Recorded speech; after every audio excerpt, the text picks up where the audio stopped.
Series की शुरुआत एक हाई स्कूल की लड़की जी से होती है जो अपने नए स्कूल के सामने खड़ी होती है। जैसे ही वह अंदर जाती है वह नोटिस करती है कि वहाँ के सारे छात्र अमीर लगते हैं। वह अपने नए स्कूल को देखकर उत्साहित होती है क्योंकि वह स्कूल बहुत शानदार और लग्जरी लगता है। वह खुद से कहती है कि यह उसके लिए एक नई शुरुआत है और वह ठान लेती है कि अब कोई परेशानी नहीं करेगी। जल्द ही हमें पता चलता है कि जेड को उसके पिछले स्कूल से इसलिए ट्रांसफर किया गया क्योंकि वह वहाँ बहुत झगड़े करती थी और अक्सर विवादों में फंसती थी। वह स्कूल में घूमते घूमते रिसेप्शन पर पहुंचती है और पूछती है कि सेक्शन ई कहाँ है, वही क्लास जिसमें उसे भेजा गया है। जब वह इंतजार कर रही होती है तो वह देखती है कि एक लड़की उसे नफरत भरी नजरों से घूर रही है। जी सोच में पड़ जाती है कि ऐसा क्यों, लेकिन वह ज्यादा ध्यान नहीं देती। रिसेप्शनिस्ट द्वारा बताए गए रास्ते पर चलते हुए जी एक पुरानी और जर्जर बिल्डिंग तक पहुंचती है जो बाकी शानदार स्कूल की इमारतों से बिल्कुल अलग होती है। वह खुद को समझाती है कि दिखावा मायने नहीं रखता, बस अंदर से ठीक होना चाहिए। लेकिन जैसे ही वह अंदर जाती है वह अंदर की गंदगी और अव्यवस्था देखकर चौंक जाती है। फिर भी वह आगे बढ़ती है और कुछ लड़कों के एक ग्रुप तक पहुंचती है। वह पूछती है क्या यही सेक्शन ई है। उनमें से एक लड़का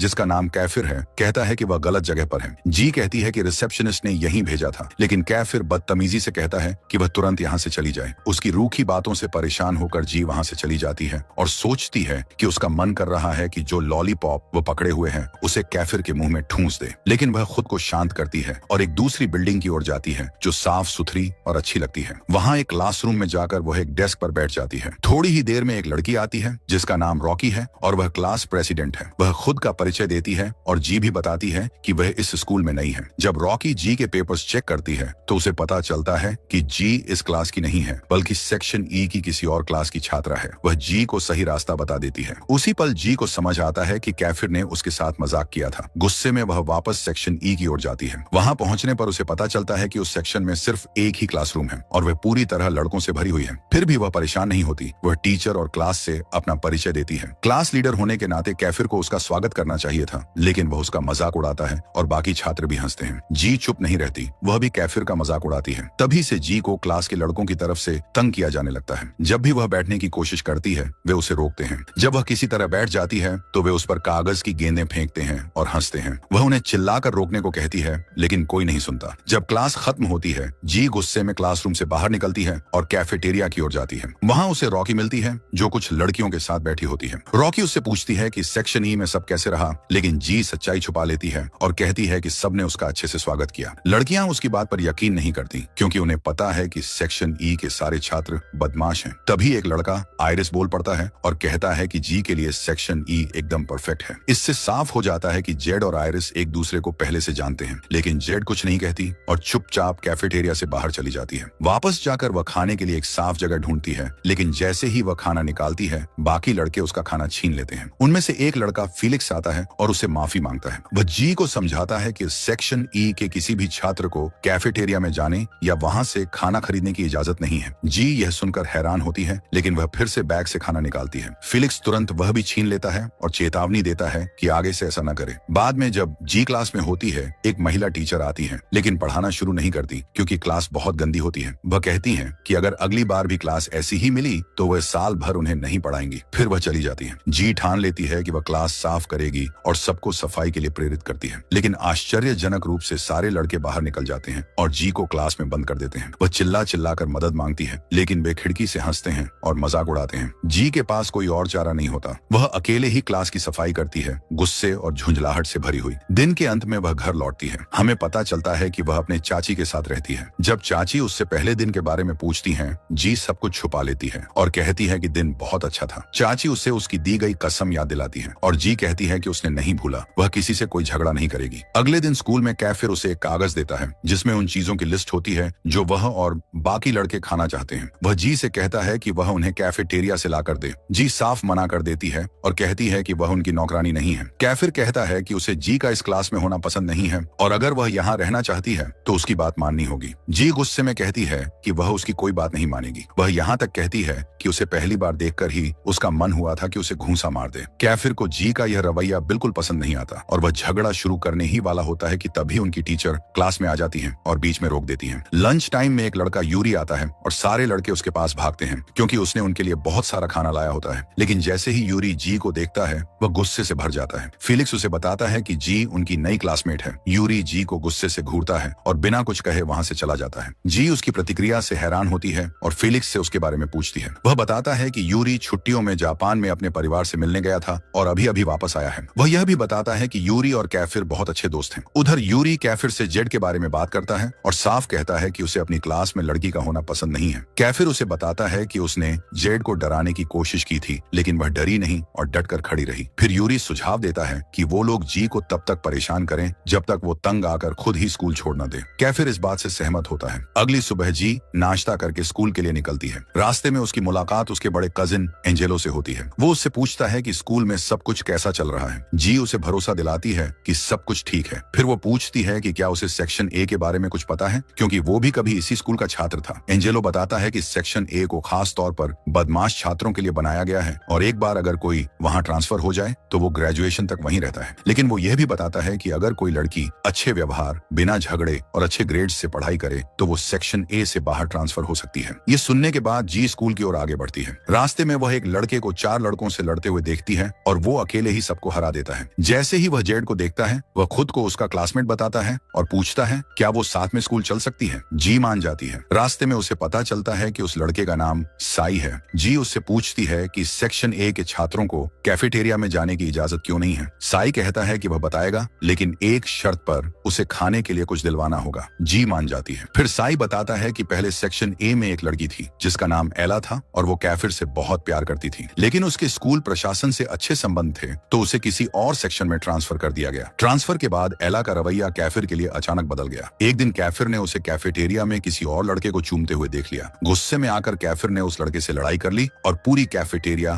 तहस नहस कर दी। इसके बाद स्कूल प्रशासन ने कैफिर और पूरे सेक्शन ए के छात्रों को कैफेटेरिया में जाने पर रोक लगा दी। बातचीत खत्म होने के बाद जी और साई स्कूल पहुंचते हैं और दिन सामान्य ढंग से बीतता है। लेकिन आखिरी पीरियड में जी हैरान रह जाती है जब उसे पता चलता है कि उसकी कुर्सी से उसके कपड़े चिपका दिए गए हैं। ये शरारत कैफिर और यूरी ने मिलकर की थी। पूरी क्लास जी पर हंसती है और सब उसे अकेला छोड़कर चले जाते हैं। जी साई और फेलिक्स को आवाज देती है, उन्हें याद दिलाती है कि वो हमेशा उनके लिए खाना लाती है, तो वो इस हालत में उसे अकेला कैसे छोड़ सकते हैं। फेलिक्स और साई को शर्म आती है और वे उसकी मदद करते हैं, लेकिन कपड़े फट जाते हैं। साई तुरंत अपनी जैकेट उसे उड़ा देता है। गुस्से में जी कैफिर को ढूंढने निकलती है। उसे यूरी और उसके दोस्तों के साथ खड़ा देखकर वो साई की जैकेट उसके चेहरे पर फेंकती है और सबके सामने कहती है कि अब वो कैफिर की किसी हरकत पर चुप नहीं बैठेगी। फिर वो वहां से चली जाती है। घर लौटते समय साई उसके साथ होता है और उसे एक और जैकेट देता है ताकि वह अपने फटे हुए कपड़े छुपा सके। जी उसे धन्यवाद कहती है और घर के अंदर चली जाती है। दूसरी ओर साई जब घर जा रहा होता है तो फिर वही लड़कों का ग्रुप जो पहले उससे हारा था उसे बदला लेने के लिए घेर लेता है। घर पर जी रात का खाना खा रही होती है और वहाँ आयरिस भी होता है। पता चलता है कि आयरिस दरअसल जेड का छोटा कजिन है, लेकिन वो साफ तौर पर जेड की मौजूदगी से चिढ़ा हुआ है। एंजेलो ये देखकर नाराज हो जाता है जब उसे पता चलता है कि आयरिस जेड को अपनी कार में स्कूल नहीं छोड़ता। वह उसे आदेश देता है कि अगली सुबह से जी को स्कूल छोड़कर आए और उसे किसी भी परेशानी से बचाए। अगली सुबह आयरिस जी को स्कूल छोड़ने जाता है। क्लासरूम पहुंचते ही कैफिर फिर से जेड को खाने की लिस्ट और पैसे देता है और उम्मीद करता है कि वो उनके लिए खाना लाएगी। जेड गुस्से में जवाब देती है कि वो उनकी नौकरानी नहीं है। वह कहती है कि वह सिर्फ अपने दोस्तों के लिए खाना ला रही है, कैफिर के लिए नहीं। जी कैफेटेरिया जाकर वो सारी चीजें खरीदती है जो कैफिर ने लिखी थी। जब वो वापस आती है तो सब बहुत खुश हो जाते हैं, इवन कैफिर भी। फेलिक्स जी को अपने पास बुलाता है और साथ में खाने का न्योता देता है, जिससे जी बहुत खुश होती है और साथ बैठ जाती है। लेकिन यूरी को यह पसंद नहीं आता और वह गुस्से में वहां से चला जाता है। बाद में क्लास में टीचर छात्रों के नाम पुकारती है ताकि उनके पढ़ाई के स्तर का पता लगाया जा सके,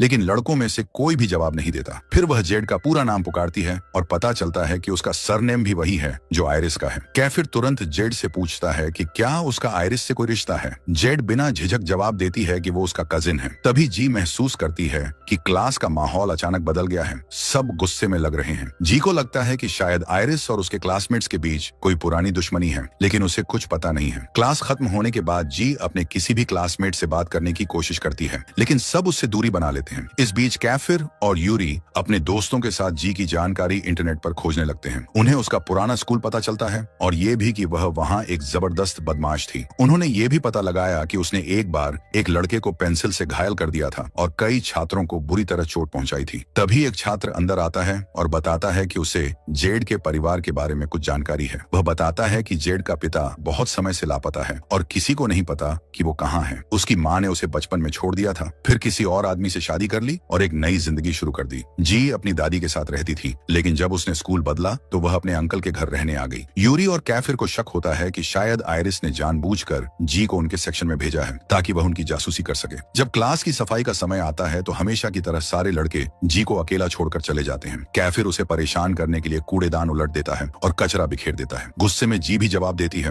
वह जमीन पर कागज फैला देती है और साफ करने से मना कर देती है जब तक कैफिर उसकी मदद न करे। स्थिति बिगड़ती देख और यह जानते हुए कि कैफिर का गुस्सा तेज है और वह जी को चोट पहुंचा सकता है, यूरी बीच में आता है। वह कैफिर को समझाता है कि जी के साथ मिलकर सफाई कर लो ताकि कोई दिक्कत न हो। कैफिर शांत होता है और यूरी की बात मानकर जी के साथ क्लास की सफाई करता है। अगले दिन जी आयरिस की कार में स्कूल जा रही होती है। तभी वह साई को रास्ते में चलते हुए देखती है। वह आयरिस से कार रोकने को कहती है और बताती है कि वह अपने क्लासमेट के साथ स्कूल जाना चाहती है। साई के साथ चलते हुए जी उससे पूछती है कि वह स्कूल क्यों नहीं आया। साई बताता है कि उसे फिर से उन्हीं लड़कों से लड़ाई करनी पड़ी थी और इस बार उसे गंभीर चोट आई है, इसलिए वह ठीक होने तक घर पर ही रहा। फिर जी उसे बताती है कि क्लास में जब सबको पता चला कि वह आयरिस की कजिन है तो सबने उससे दूरी बना ली। वह साई से पूछती है क्या वह भी ऐसा ही करेगा। साई उसे भरोसा दिलाता है कि वो ऐसा कुछ नहीं करेगा और उसे चिंता करने की जरूरत नहीं है। वे साथ में स्कूल की ओर बढ़ते हैं। बाद में साई जी को एक बिल्डिंग के पीछे ले जाता है ताकि उसे क्लास प्रेसिडेंट का चुनाव दिखा सके, लेकिन जी हैरान रह जाती है जब उसे पता चलता है कि असल में कोई वोटिंग नहीं होती बल्कि चुनाव का तरीका है एक फिजिकल फाइट। कैफिर और एक और छात्र डेविड जो इस पद को पाना चाहता है एक दूसरे से मुकाबला करते हैं। जो जीतेगा वही नया क्लास प्रेसिडेंट बनेगा। फाइट शुरू होती है और कैफिर और डेविड एक दूसरे पर जमकर हमला करते हैं। लड़ाई बहुत ज्यादा तीव्र और हिंसक होती है, लेकिन अंत में कैफिर जीत जाता है। छात्र उसका उत्साह से स्वागत करते हैं, उसे कंधों पर उठा लेते हैं और जश्न मनाते हुए वहां से ले जाते हैं। जी वहां से नहीं जाती बल्कि वह डेविड के पास जाती है और उसे घर पहुंचाने में मदद करती है। अगले दिन क्लास में जी साई और डेविड के लिए खाना लाती है। उधर यूरी और कैफिर उन्हें देखकर नाखुश होते हैं। ये साफ हो जाता है कि जी अब क्लास के सभी लड़कों के साथ अच्छे से घुल मिल रही है और बदले में वे भी उसे सम्मान देने लगे हैं। यह बात कैफिर और यूरी को चिंता में डाल देती है क्योंकि वे नहीं चाहते कि जी उनकी सेक्शन में सहज महसूस करे। उसी समय उनका एक सहपाठी उन्हें बताता है कि अगला पीरियड पीआई का है और उन्हें जिम के लिए तैयार होना है। उसी समय आयरिस अपने दोस्त के साथ बैठा है जो उसे बताता है कि सेक्शन ए के छात्र अगली क्लास के लिए जिम जा रहे हैं। बात करते समय एला वहां आती है और आयरिस को हाय कहती है। साफ होता है कि दोनों के बीच रोमांटिक रिश्ता है। फिर आयरिस ये बहाना बनाकर जिम जाने का फैसला करता है कि वह अपनी कजिन जी को चेक करना चाहता है, कहीं कोई लड़का उसे परेशान न कर रहा हो। हालांकि जब वह वहां पहुंचता है तो जानबूझकर एला के बहुत करीब हो जाता है ताकि कैफिर को गुस्सा दिला सके। उसकी यह चाल काम करती है। कैफिर पूरी तरह से भड़क जाता है और सामने जो हो रहा है उससे गुस्से में आ जाता है। आयरिस को सजा देने के लिए वह जी पर गुस्सा निकालने का फैसला करता है। बहाना बनाते हुए कि वह उसे बॉल पकड़ना सिखा रहा है, कैफिर पूरी ताकत से बॉल फेंकता है जो सीधे उसके चेहरे पर लगती है। जी जमीन पर गिर जाती है और उसकी नाक से खून निकलने लगता है। जिम में मौजूद हर कोई हैरान रह जाता है। उसी पल कैफिर को अपनी गलती का एहसास होता है और वह माफी मांगना चाहता है, लेकिन वह हिचकिचाता है जब देखता है कि आयरिस पहले ही उसके पास दौड़कर पहुंच गया है। बाद में जी को घर पर बिस्तर पर लेटे हुए दिखाया जाता है। वह स्कूल से 2 दिन की छुट्टी लेती है ताकि वह अपनी चोट से उबर सके। उसकी आंटी उसके कमरे में नाश्ता लेकर आती है। जी उसे बताती है कि वह स्कूल छोड़ना चाहती है क्योंकि वह जो कुछ उसके साथ हो रहा है उसे अब और बर्दाश्त नहीं कर सकती। वह मानती है कि उसे नहीं पता कि जो छात्र उसे परेशान कर रहे हैं उनसे कैसे निपटा जाए, खासकर जब उसने वादा किया था कि वह कोई परेशानी नहीं करेगी। उसकी आंटी उसे समझाती है कि उसे चुपचाप सब कुछ सहने की जरूरत नहीं है, वह अपने लिए खड़ी हो सकती है बिना ज्यादा प्रतिक्रिया दिए। बाद में जी दवा खरीदने बाहर जाती है, लेकिन अचानक उसके कुछ सहपाठी उसके सामने आ जाते हैं। वे उसे पकड़ने और जबरदस्ती अपने साथ ले जाने की कोशिश करते हैं, लेकिन जी खुद को छुड़ाने में सफल रहती है और अचकचाकर खुद को कैफिर की बाहों में पाती है जो पूरा समय उसके पीछे खड़ा था। कैफिर उसे बताता है कि उसके सहपाठी बस उसे उसके पास लाने की कोशिश कर रहे थे। फिर वे एक कैफे में बैठते हैं और जी उससे पूछती है कि वह उससे क्या चाहता है। जवाब देने के बजाय कैफिर एक पट्टी निकालता है और ध्यानपूर्वक उसकी चोट पर लगा देता है। इसके बाद वह उसके लिए आइसक्रीम ऑर्डर करता है। जी उससे पूछती है कि क्या वह उसे घूंस देने की कोशिश कर रहा है ताकि वह उसके साथ किए गए व्यवहार को भूल जाए। कैफिर मानता है कि उसे माफी मांगनी नहीं आती, लेकिन उसे इतना पता है कि लड़कियों को आइसक्रीम पसंद होती है। हालांकि जी उसका यह इशारा स्वीकार नहीं करती और वहां से चली जाती है, लेकिन कुछ कदम चलने के बाद वह पलटती है, आइसक्रीम उठाती है और चुपचाप अपने रास्ते चली जाती है। अगले दिन जी स्कूल में बाथरूम में जाती है। थोड़ी देर बाद कुछ लड़कियां वहां आती हैं और जिम में जो हुआ उसकी बातें करने लगती हैं। उनमें से एक लड़की फ्रेया एला के बारे में बुरा बोलती है। वह कहती है कि एला भरोसेमंद लड़की नहीं है और उसने कैफिर को छोड़कर आयरिस को डेट करना शुरू कर दिया। जैसे ही वे बात कर रही होती हैं, फ्रेया नोटिस करती है कि उनकी सहपाठी एम असामान्य रूप से चुप है और बातचीत में हिस्सा नहीं ले रही। जब फ्रेया उससे पूछती है कि वह चुप क्यों है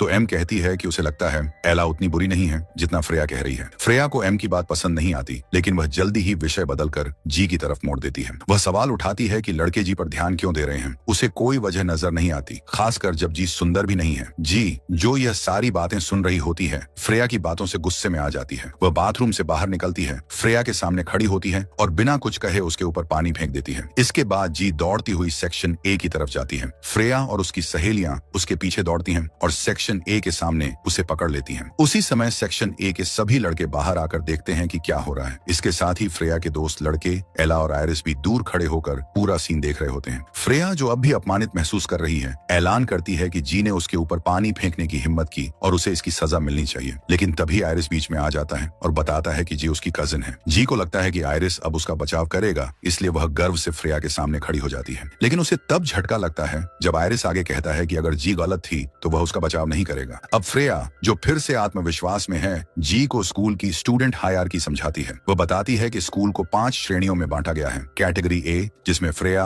एला और बाकी एलीट लड़कियां हैं। आयरिस इस श्रेणी का लीडर है। कैटेगरी बी, वे छात्र जो ए वालों की छोटी मोटी सेवा करते हैं। कैटेगरी सी, वे जो सबके साथ मिलजुल कर रहते हैं। रॉकी, जिसने जी का स्वागत किया था। कैटेगरी डी, सिर्फ लड़कों से बनी, जो कैटेगरी ए के लिए दूसरों को सजा देने का काम करते हैं। कैटेगरी ई, सबसे निचली श्रेणी, जिसमें जी पहले से है, जिन्हें कोई अहमियत नहीं देता। फ्रेया कहती है कि वह जी को माफ कर देगी अगर वह उसके सामने घुटनों पर बैठे और उसका जूता चूमे। लेकिन जी साफ इनकार कर देती है और वहां खड़े सभी को बताती है कि वह बाथरूम में थी और उसने खुद सुना कि फ्रेया एला के बारे में बुरा बोल रही थी और उसे अपमानजनक कहा। फ्रेया घबरा जाती है क्योंकि वह जानती है कि आयरिस उसे सजा देगा। वह झूठ बोलती है कि उसने ऐसा कुछ नहीं कहा और सारा दोष एम पर डाल देती है। फ्रेया की बाकी सहेलियां भी उसका झूठा साथ देती हैं। एम, जो हैरान और डरी होती है, खुद को निर्दोष बताने की कोशिश करती है, लेकिन आयरिस उसकी बातों को अनदेखा करता है और कैटेगरी डी के लड़कों को आदेश देता है कि वे उसे सजा दें। लड़के एम को पकड़ लेते हैं और उसे सबके सामने पीटने की तैयारी करते हैं। तभी कैटेगरी ई का एक लड़का एलेक्स वहां आता है और डी के लड़कों पर हमला करता है और एम को बचा लेता है। पता चलता है कि एलेक्स एम का एक्स बॉयफ्रेंड है। अब माहौल गर्मा जाता है। आयरिस और केफिर आमने सामने खड़े हो जाते हैं। आयरिस चाहता है कि एम को सजा दी जाए, जबकि केफिर इसका विरोध करता है। स्थिति और बिगड़ जाती है जब आयरिस केफिर पर हमला करता है। वह उसे जोर से मारता है। इसके बाद सभी छात्रों के बीच जबरदस्त लड़ाई शुरू हो जाती है। बाद में यूरी और केफिर साथ बैठकर इस घटना पर चर्चा करते हैं। यूरी बताता है कि जी को क्लास से निकालने के उनके सारे प्रयास नाकाम रहे हैं। इसके उलट छात्र अब जी के साथ सहानुभूति दिखा रहे हैं और उसे अपना रहे हैं। केफिर मुस्कुराता है और कहता है कि अब उसके पास एक नया प्लान है, ऐसा प्लान जो एक तीर से 2 शिकार करेगा। वह जी को अपने प्यार में फंसाएगा, भावनात्मक रूप से उसे जोड़ लेगा, फिर एकदम से उसे छोड़ देगा और उसका दिल तोड़ देगा। इस तरह वह न केवल जी से छुटकारा पा लेगा, बल्कि आयरिस को भी गुस्से से पागल कर देगा, क्योंकि यह सब उसकी कजिन के साथ होगा। यूरी को यह प्लान बहुत पसंद आता है और वह साथ देने के लिए राजी हो जाता है। उसी समय सी दौड़ता हुआ केफिर के पास आता है और घबराकर बताता है कि जी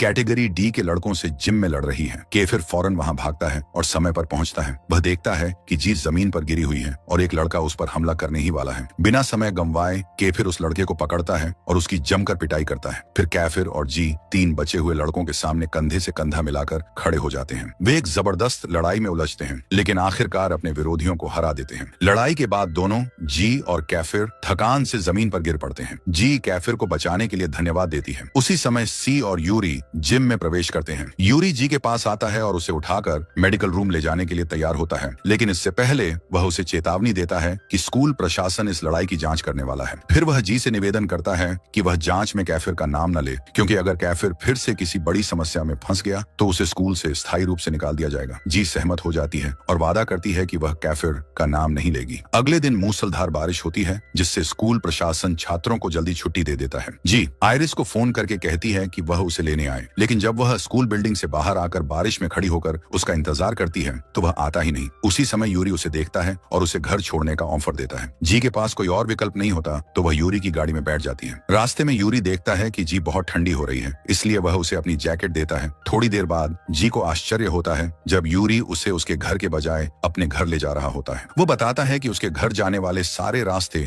बाढ़ के कारण बंद हो चुके हैं, इसलिए जी को तब तक उसके घर पर रुकना होगा जब तक मौसम ठीक न हो जाए। जी अनमने भाव से मान जाती है। वह यूरी के घर की भव्यता देखकर हैरान रह जाती है। वह बेहद शानदार और आलीशान होता है। यूरी उसे एक कमरे में ले जाता है और कहता है कि वह अपने गीले कपड़े बदल ले। वह यह भी बताता है कि जब तक उसकी मेड उसके कपड़े धो और सुखा नहीं देती, वह यूरी के किसी भी कपड़े का इस्तेमाल कर सकती है। फिर वह उसे प्राइवेसी देने के लिए बाहर चला जाता है। कुछ देर बाद यूरी लौटता है और दोनों बैठकर बातें करने लगते हैं। जी उससे उसके परिवार के बारे में पूछती है। यूरी बताता है कि उसके माता पिता जापान में रहते हैं, जहाँ वे अपना अपना बिजनेस चलाते हैं। वह यह भी बताता है कि वह इस बड़े से घर में केवल अपने दादाजी के साथ रहता है। बाद में यूरी जी को अपने दादाजी से मिलवाने ले जाता है, जो यह जानकर चौंक जाते हैं कि यूरी पहली बार किसी लड़की को अपने घर लेकर आया है। बातचीत के दौरान जी अपनी शालीनता और नम्र स्वभाव से यूरी के दादा को प्रभावित करती है। अगले दिन स्कूल में जी यूरी को धन्यवाद देती है और उसके साथ हंसी मजाक करते हुए क्लास की ओर चलती है। कैफिर यह देखता है और चौंक जाता है कि यूरी और जी इतने घुल मिलकर बात कर रहे हैं। जिज्ञासावश वह यूरी को एक तरफ ले जाकर पूछता है कि पिछली रात क्या हुआ था। यूरी सब कुछ बता देता है और जब वह देखता है कि कैफिर चिढ़ने लगा है तो उसे आश्वस्त करता है कि इससे उनके प्लान पर कोई असर नहीं पड़ेगा, सब कुछ ठीक वैसे ही चलेगा जैसा उन्होंने तय किया है। थोड़ी देर बाद कैफिर और जी को प्रिंसिपल के ऑफिस बुलाया जाता है। वहाँ कैटेगरी डी के लड़के पहले से मौजूद होते हैं और दावा करते हैं कि कैफिर और जी ने बिना किसी वजह के उन पर हमला किया। जी तुरंत खुद और कैफिर का बचाव करने की कोशिश करती है, लेकिन उसे महसूस होता है कि प्रिंसिपल उसकी बात पर विश्वास नहीं कर रही है। इसका कारण है कि कैफिर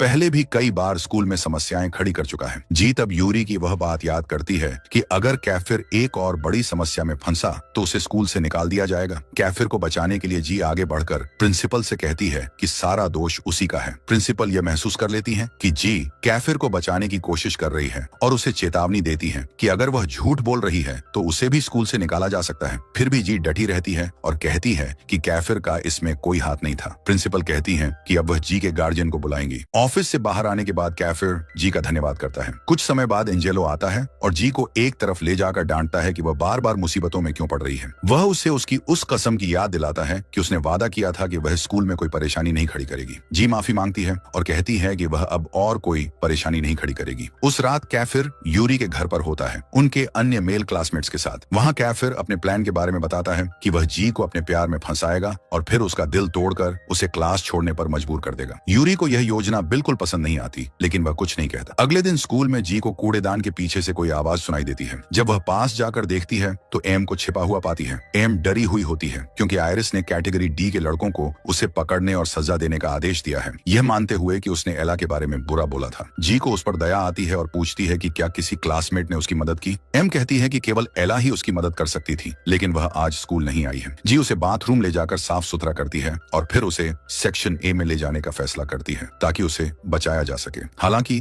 जब वे वहां पहुंचते हैं तो कैफिर एम की मौजूदगी से खिन्न हो जाता है और उसे बाहर निकालने की बात करता है। जी गुस्से में कहती है कि एम को मदद की जरूरत है और उसे याद दिलाती है कि उसने एक बार उसकी भी मदद की थी। कैफिर इस मौके का फायदा उठाकर अपने प्लान की शुरुआत करता है और रोमांटिक अंदाज में जी से कहता है कि वह उसके लिए कुछ भी करने को तैयार है। यूरी दूर से यह देख रहा होता है और अपनी जलन छिपा नहीं पाता। जी शर्मिंदा हो जाती है और समझ नहीं पाती कि क्या प्रतिक्रिया दे। दिन के अंत में जी एम के साथ घर तक जाती है ताकि कोई उसे रास्ते में नुकसान न पहुंचा सके। रास्ते में जी एम से पूछती है कि उसका और एलेक्स का क्या इतिहास रहा है। एम बताती है कि वे दोनों एक दूसरे से बहुत प्यार करते थे, लेकिन एक दिन एला ने उसे बताया कि उसने एलेक्स को किसी और लड़की के साथ देखा था। एम को पहले विश्वास नहीं हुआ, लेकिन बाद में उसने खुद कैफेटेरिया में एलेक्स को किसी और लड़की के करीब देखा। इसके बाद उसने एलेक्स से सारे रिश्ते तोड़ दिए। एम कहती है कि तब से एलेक्स माफी मांगता आ रहा है और वापस साथ होने की गुजारिश कर रहा है, लेकिन उसने अब तक उसे दूसरा मौका नहीं दिया। एम फिर जी से पूछती है कि क्या एलेक्स को दूसरा मौका मिलना चाहिए। जी एलेक्स की तरफ देखती है और उसके चेहरे पर पछतावा महसूस करके एम से कहती है कि वह सोच समझकर फैसला करे। बाद में जी घर लौटती है और आयरिस से उसकी हरकतों के बारे में बात करती है कि उसने एम के साथ गलत किया। जी उसे समझाती है कि एम ने एला के बारे में कुछ नहीं कहा था। उसी समय एला वहां आती है और यह सब जानकर दुखी हो जाती है। आयरिस उसके पीछे पीछे जाता है और उससे माफी मांगता है। अगले दिन एला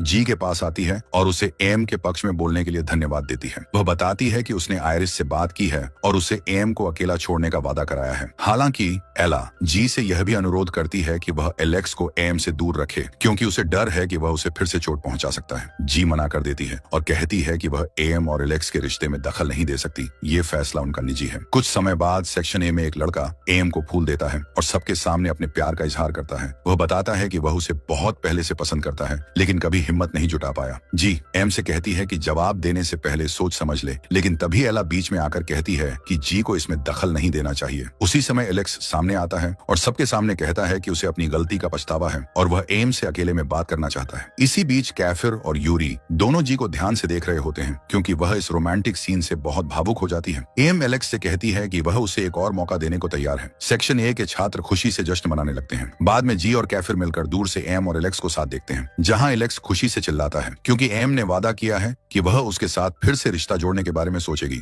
कैफिर इस मौके का फायदा उठाकर जी से कहता है कि काश उसके साथ भी कोई ऐसा रोमांटिक पल हो। जी शर्मिंदा हो जाती है और बिना कुछ कहे वहां से चली जाती है। जी बाथरूम जाती है और देखती है कि किसी ने बाथरूम के दरवाजे पर बहुत सी बातें लिख रखी हैं। एक विचार अचानक जी के दिमाग में आता है और वह तुरंत अपने प्लान पर अमल करना शुरू कर देती है। वह सी और डेविड के पास जाती है और उन्हें बताती है कि उसने लड़कियों के बाथरूम में अपना फोन रख दिया था। वह उन्हें एक वीडियो दिखाती है जो उसने रिकॉर्ड किया है। उसमें फ्रेया को एला को गाली देते हुए साफ देखा जा सकता है। अब जी के पास फ्रेया के खिलाफ ठोस सबूत है। उसी दिन बाद में जब जी घर लौटती है, वह आयरिस को वह वीडियो दिखाती है और उससे मांग करती है कि वह फ्रेया को उसकी इस हरकत की सजा दे। लेकिन जी तब हैरान रह जाती है जब आयरिस मना कर देता है। वह कहता है कि उसे पता है कि जी केवल बदला लेने के लिए उसे इस्तेमाल कर रही है और वह ऐसा नहीं होने देगा। इतना कहकर वह वहां से चला जाता है, जिससे जी काफी हताश हो जाती है क्योंकि उसका पूरा प्लान फेल हो गया। अगली सुबह जी साइकिल से स्कूल जा रही होती है। तभी एक लड़का कार से रुकता है और रास्ता पूछता है। जी उसे सही दिशा बताती है और वह लड़का धन्यवाद कहकर चला जाता है। तभी यूरी वहां आता है और उस लड़के के बारे में पूछता है। जी उसे बताती है कि वह सिर्फ रास्ता पूछ रहा था और खो गया था। फिर वे दोनों स्कूल के लिए निकल पड़ते हैं। स्कूल में एम जी के पास आती है और उसे सही निर्णय लेने में मदद करने के लिए धन्यवाद देती है। वह जी को एक चिट्ठी देती है और कहती है कि उसे एलेक्स तक पहुंचा दे। जी जल्दी से वह चिट्ठी एलेक्स को देती है जो अपने सहपाठियों के बीच बैठा होता है। वह चिट्ठी को घबराहट में खोलता है जबकि सभी उसे उत्सुकता से देख रहे होते हैं कि एम का जवाब क्या है। अचानक एलेक्स खुशी से चिल्ला उठता है। एम ने उसके साथ दोबारा रिलेशनशिप में आने के लिए हाँ कह दी है। वह उत्साह से जी को गले लगाता है और कहता है कि ये सब उसकी वजह से हुआ है। जी उसे कहती है कि वक्त बर्बाद मत करो, तुरंत एम के पास जाओ। कैफिर और यूरी दूर से यह सब देखकर खुश होते हैं।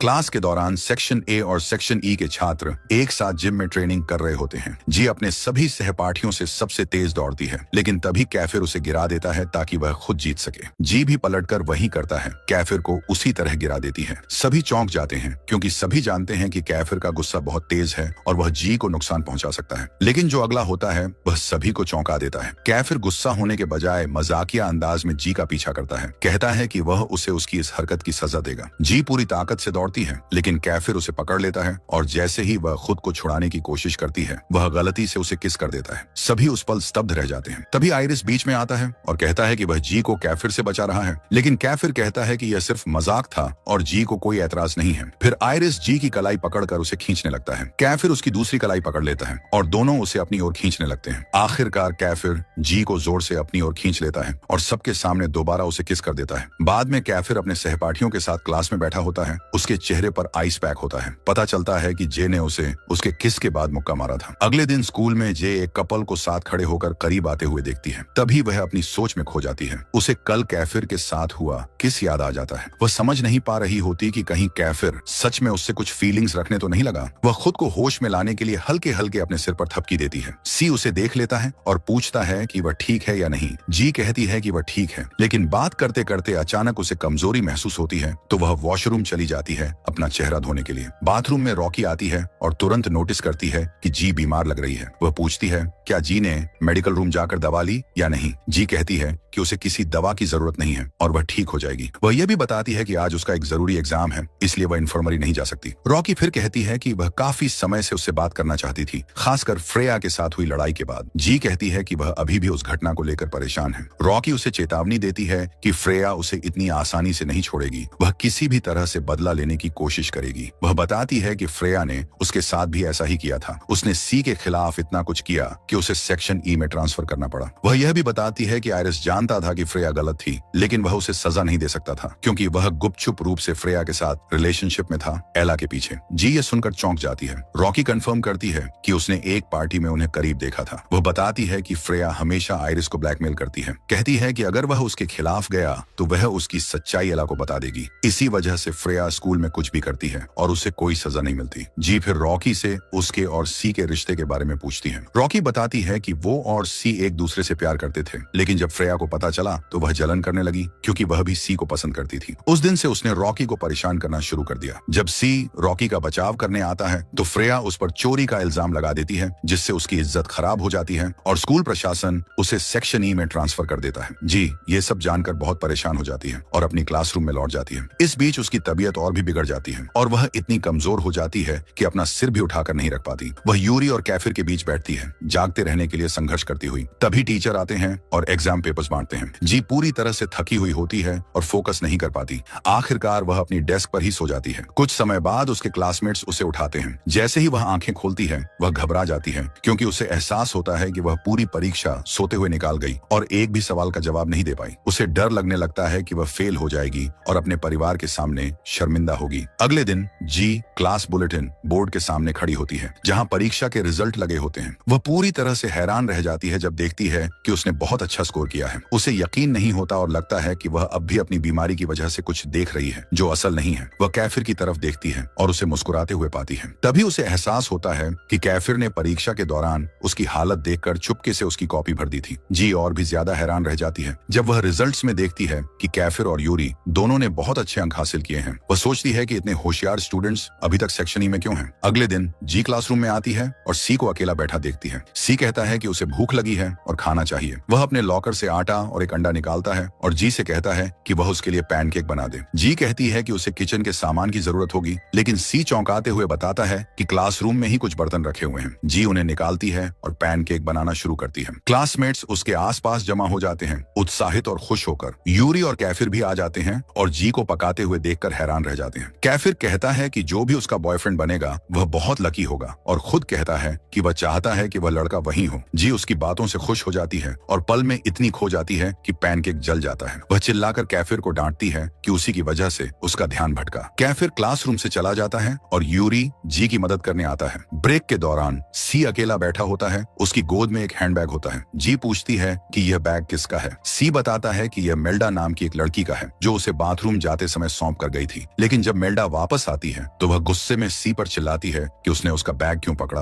और फिर एक लड़के को बुलाकर सी पर इल्जाम लगाती है कि उसने उसके बैग से पैसे चुराए हैं। सी इससे इनकार करता है, लेकिन वह लड़का उस पर विश्वास नहीं करता और लड़ाई शुरू कर देता है। जी बीच में आती है और उस लड़के को हटाकर कहती है कि मेल्डा ने खुद सी को बैग संभालने के लिए दिया था। लेकिन मेल्डा इनकार करती है और कहती है कि सी झूठ बोल रहा है। चारों तरफ भीड़ जमा हो जाती है। सी बार बार अपनी सफाई देता है, लेकिन कोई भी उस पर भरोसा नहीं करता, खासकर सेक्शन ए के छात्र, क्योंकि सी पर पहले भी चोरी का इल्जाम लग चुका है। फ्रेया बोलने की कोशिश करती है, लेकिन जी उसे तुरंत चुप करा देती है और कहती है कि वो आखिरी इंसान होनी चाहिए जिसे इस बारे में बोलना चाहिए। जी सबके सामने फ्रेया को एक्सपोज करती है कि उसने पहले भी सी पर झूठे इल्जाम लगाए हैं। तभी सेक्शन ए का एक लड़का मेल्डा से पूछता है कि उसने कितने पैसे खोए हैं। जैसे ही वह रकम बताती है, वह लड़का ठीक उतनी ही रकम अपनी जेब से निकालकर उसे दे देता है और सी की तरफ देखकर व्यंग्य से कहता है कि उसे चोरी करने की जरूरत नहीं क्योंकि उसका परिवार अमीर है। जी को गुस्सा आ जाता है कि सी के साथ कितना गलत हो रहा है और वह सेक्शन ए के स्टूडेंट्स से लड़ना चाहती है। लेकिन यूरी उसे पकड़कर वापस क्लास में ले आता है और कहता है कि पहले सी से सच्चाई पूछ ले, फिर कोई कदम उठाए। जी सी के सामने खड़ी होती है और पूछती है कि क्या उसने सच में पैसे चुराए थे। सी जोर देकर कहता है कि नहीं, वह फंसाया जा रहा है। जी और उसके क्लासमेट्स उस पर भरोसा करते हैं और उसके साथ सहानुभूति रखते हैं। इसी बीच घर पर आयरिस एला के साथ होता है। वह उससे पूछता है कि क्या वह जानती है कि सी को फंसाया गया था। एला कबूल करती है कि उसने ही सी को फंसाया क्योंकि वह जी से नाराज थी और उसे चोट पहुंचाना चाहती थी ताकि जी को सी के लिए बुरा महसूस हो। वह अब भी जी से नफरत करती है क्योंकि जी की वजह से एम ने एलेक्स के साथ वापस जुड़ने का फैसला किया और अब एम उससे दूर हो गई है। एला को इस बात से भी परेशानी है कि सेक्शन ए के सारे लड़के जी के साथ अच्छे से पेश आते हैं, जबकि पहले वह उनके करीब हुआ करती थी। आयरिस उसे चुप कराता है और कहता है कि वह सब भूल जाए और सिर्फ उस पर ध्यान दे। वह वादा करता है कि वह एला को सब कुछ वापस दिलवाएगा। अगले दिन जी कैफिर से मिलती है और उससे पैसे मांगती है ताकि वह मेल्डा वाली बेइज्जती का हिसाब कर सके। कैफिर उसे ऐसा करने से मना करता है, लेकिन जी जिद करती है तो वह उसे पैसे दे देता है। जी जाकर उस लड़के को पैसे उसके चेहरे पर फेंक कर कहती है किसी कोई चोर नहीं है। फिर वह सबके सामने जोर से कहती है कि उसी ने मेल्डा के बैग से पैसे चुराए थे। आयरिस जी के पास आता है और कहता है कि वह समझता है कि वह सी की रक्षा कर रही है, लेकिन उसे उम्मीद नहीं थी कि वह इल्जाम अपने सिर ले लेगी। फ्रेया इस मौके का फायदा उठाती है और जी की वीडियो रिकॉर्ड करती है जिसमें वह चोरी कबूल कर रही होती है और वह उसे ऑनलाइन पोस्ट कर देती है। जब जी वापस क्लासरूम में आती है तो उसके क्लासमेट्स नाराज होते हैं। वे उसे वह वीडियो दिखाते हैं जो फ्रेया ने पोस्ट की है जिसमें जी को चोरी कबूल करते हुए दिखाया गया है। सी खुद को दोषी मानता है कि जी उसकी वजह से मुसीबत में फंस गई, लेकिन जी कहती है कि उसे कोई परवाह नहीं, बस सी का नाम साफ हो जाए। सी उसके पास आता है, उसे धन्यवाद कहता है और गले लगाता है। यूरी, कैफिर और बाकी सारे क्लासमेट्स जी के इस काम से खुश होते हैं। कैफिर फिर अपने हैकर दोस्त एडी से संपर्क करता है और उससे कहता है कि वह वीडियो को सारे सोशल मीडिया से हटा दे। अगले दिन एंजेलो जी को डांटता है क्योंकि उसने वीडियो देख ली होती है। जी हैरान रह जाती है जब उसे पता चलता है कि एंजेलो के पास कैफिर का नंबर है और वह उसे कॉल करता है। कैफिर उसे भरोसा दिलाता है कि जी ने ये सब सी की इज्जत बचाने के लिए किया था और वीडियो अब डिलीट हो चुकी है। एंजेलो शांत हो जाता है, लेकिन जी को फिर से ऐसा न करने की चेतावनी देता है। बाद में जी की दादी उसके आंटी के साथ आती है, जो जी को पसंद नहीं करती। वह दादी को वीडियो के बारे में बताती है, लेकिन दादी इस पर भरोसा नहीं करती। जी परेशान होकर कहती है कि उसे थोड़ी हवा चाहिए और वह टहलने बाहर निकल जाती है। वह एक रेस्टोरेंट में रुकती है जहां उसे सेक्शन ए की लड़कियां दिखती हैं। जैसे ही वे उसे देखती हैं, वे वेटर को बुलाकर कहती हैं कि जी एक चोर है और वे उसके साथ असहज महसूस कर रही हैं। वेटर जी के पास आता है और उसे रेस्टोरेंट छोड़ने को कहता है। तभी यूरी अंदर आता है और ये सब देखकर वेटर को बताता है कि वह उस दिन के रेस्टोरेंट की सारी कमाई चुका देगा, लेकिन लड़कियों को बाहर निकाल दिया जाए। जी ये देखकर हैरान रह जाती है, खासकर जब उसे पता चलता है कि यह रेस्टोरेंट यूरी के परिवार का है। इस वजह से वेटर डर जाता है और यूरी की बात मानकर लड़कियों को रेस्टोरेंट से बाहर निकाल देता है। यूरी फिर जी के साथ बैठता है और उसे लंच कराता है। जी उसे उसके काम के लिए धन्यवाद कहती है और उस पल से खुश होती है, लेकिन तभी कैफिर अपनी कार में वहां पहुंचता है और जब वह जी को यूरी के साथ हंसते हुए देखता है तो उसका चेहरा गंभीर हो जाता है। पार्ट 2 की शुरुआत में हम देखते हैं कि एक लव ट्रायंगल शुरू होने वाला है। शुरुआत में जे यूरी को अपनी जिंदगी की कहानी और अपने परिवार के बारे में बता रही होती है। इसके बाद यूरी भी अपना बैकग्राउंड शेयर करता है। वह बताता है कि उसकी एक छोटी बहन है और वह अपने माता पिता के साथ जापान में रहता है। यूरी बार बार जे की तरफ देखता है और जब वह खा रही होती है तो उसकी तारीफ भरी निगाहों से उसे निहारता है। जब जे उसे ऐसा करते हुए देखती है तो वह उसे नजरअंदाज करने की कोशिश करता है। फिर यूरी उससे पूछता है कि क्या वही साई की मदद कर रही है। जे बताती है कि साई उसके लिए एक भाई जैसा है, जिससे यूरी को थोड़ी राहत मिलती है। इसके बाद यूरी पूछता है, क्या तुम पहले कभी किसी रिश्ते में रही हो। जे जवाब देती है कि वह 2 रिश्तों में रही है। पहले लड़के ने उसे धोखा दिया, इसलिए उसने उससे रिश्ता तोड़ लिया। दूसरा लड़का बहुत बीमार हो गया और कोमा में चला गया, जिसकी वजह से उनका रिश्ता खत्म हो गया। यूरी सोचता है, मुझे लगता है कि मैं उसे पसंद करने लगा हूँ, लेकिन मैं ऐसा नहीं कर सकता क्योंकि कैफिर मुझसे नाराज हो जाएगा। वह बाहर खड़ा है, तैयार है मुझे मेरे लाल बाल पकड़कर घसीटने के लिए। फिर कैफिर अपने दोस्तों को कॉल करता है और उनसे मिलने चला जाता है। उधर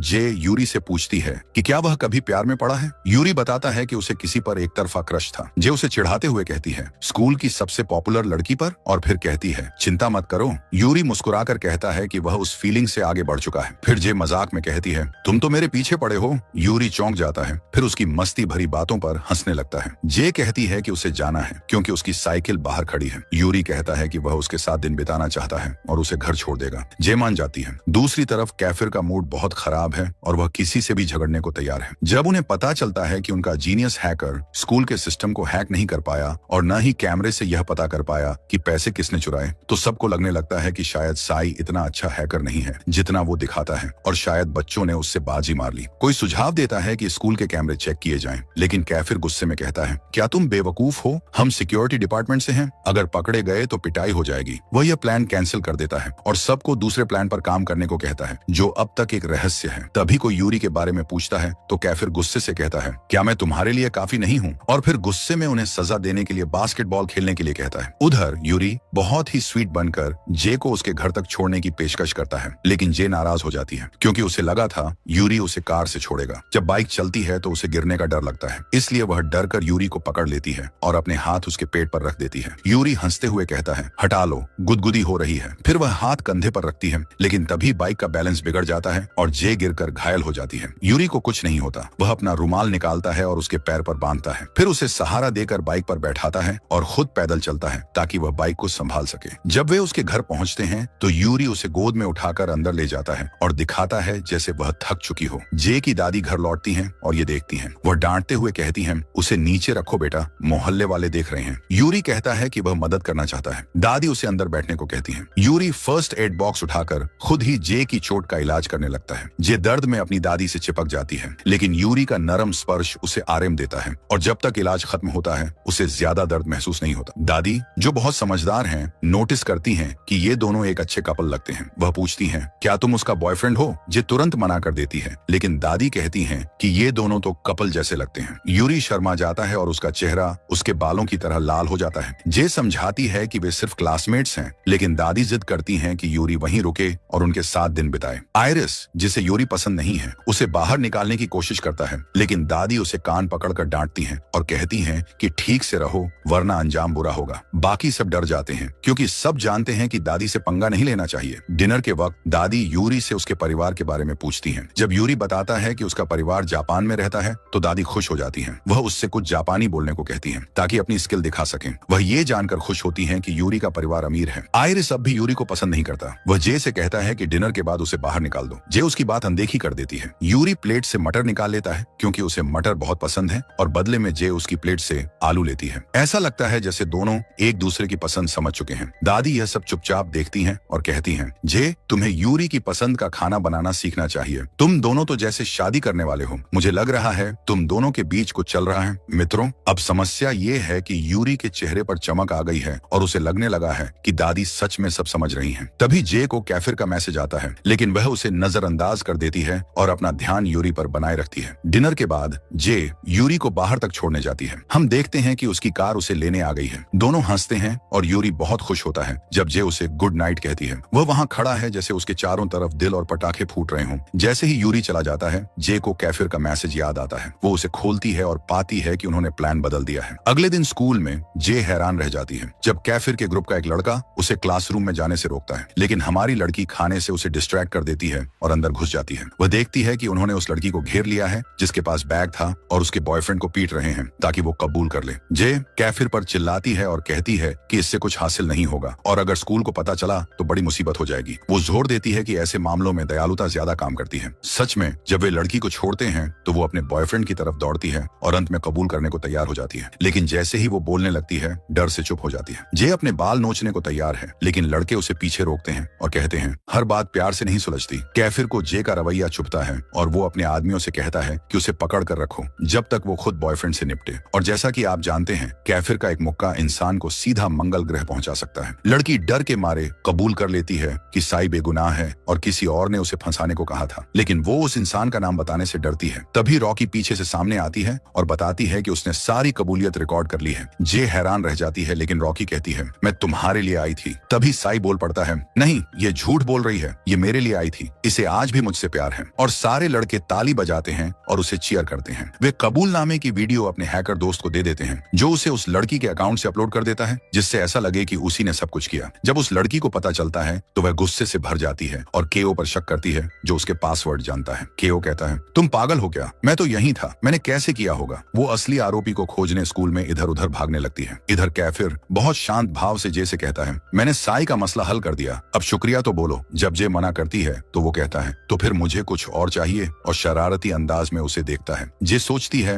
नो वे, मेरी इज्जत से बढ़कर कुछ नहीं। कैफिर हंसता है और कहता है, तुम्हें क्या लगा मैं तुम्हें उस नजर से देख रहा हूँ? मैं तो तुम्हारे बैग के खाने की बात कर रहा था। फिर वो उसे 3 ऑप्शन देता है, या तो 25,000 रुपए दो, या ठीक से शुक्रिया कहो, या फिर रोज मुझे खाना ला कर दो जब तक हम ग्रेजुएट नहीं होते। जे खाने की सामग्री के खर्च को कम करने की कोशिश करती है क्योंकि उसे खुद के पैसे से बनाना होगा। कैफिर उसका ध्यान भटकाता है, उसका खाना चुराता है और दौड़ जाता है। जे उसे गालियां देती है। तभी उसे यूरी दिखता है जो उसके लिए खाना लेकर खड़ा है। वो दोनों अपने यूजुअल स्पॉट पर जाते हैं जहां साई और डेविड पहले से उनका इंतजार कर रहे होते हैं। जे उनसे एम और एलेक्स के बारे में पूछती है। वे बताते हैं कि वो अगली रूम में हैं ताकि दूसरों को डिस्टर्ब न करें क्योंकि वो दोनों कपल हैं। जे आरएम से अपना खाना साई और डेविड से शेयर करती है। यूरी उसकी दयालुता देखकर भावुक हो जाता है और उसे एक शानदार खाना सरप्राइज में देता है जो उसने कभी नहीं खाया। जब जे को उसे खाने में तकलीफ होती है तो यूरी खुद उसे अपने हाथ से खिलाता है। जे को खाना बहुत अच्छा लगता है, लेकिन वो लड़कों को भी ट्राई करने देती है क्योंकि उसे डर है कि साई उस खाने को देख रहा होगा। फिर लड़के पूछते हैं, अगर कैफिर और आयरिस में लड़ाई हो जाए तो तुम किसका साथ दोगी? जे उलझन में पड़ जाती है, लेकिन यूरी उसे कहता है, पहले खा लो, बाद में सोचो, क्योंकि तुम्हारा जवाब जरूरी है। अगले दिन जब जे स्कूल जा रही होती है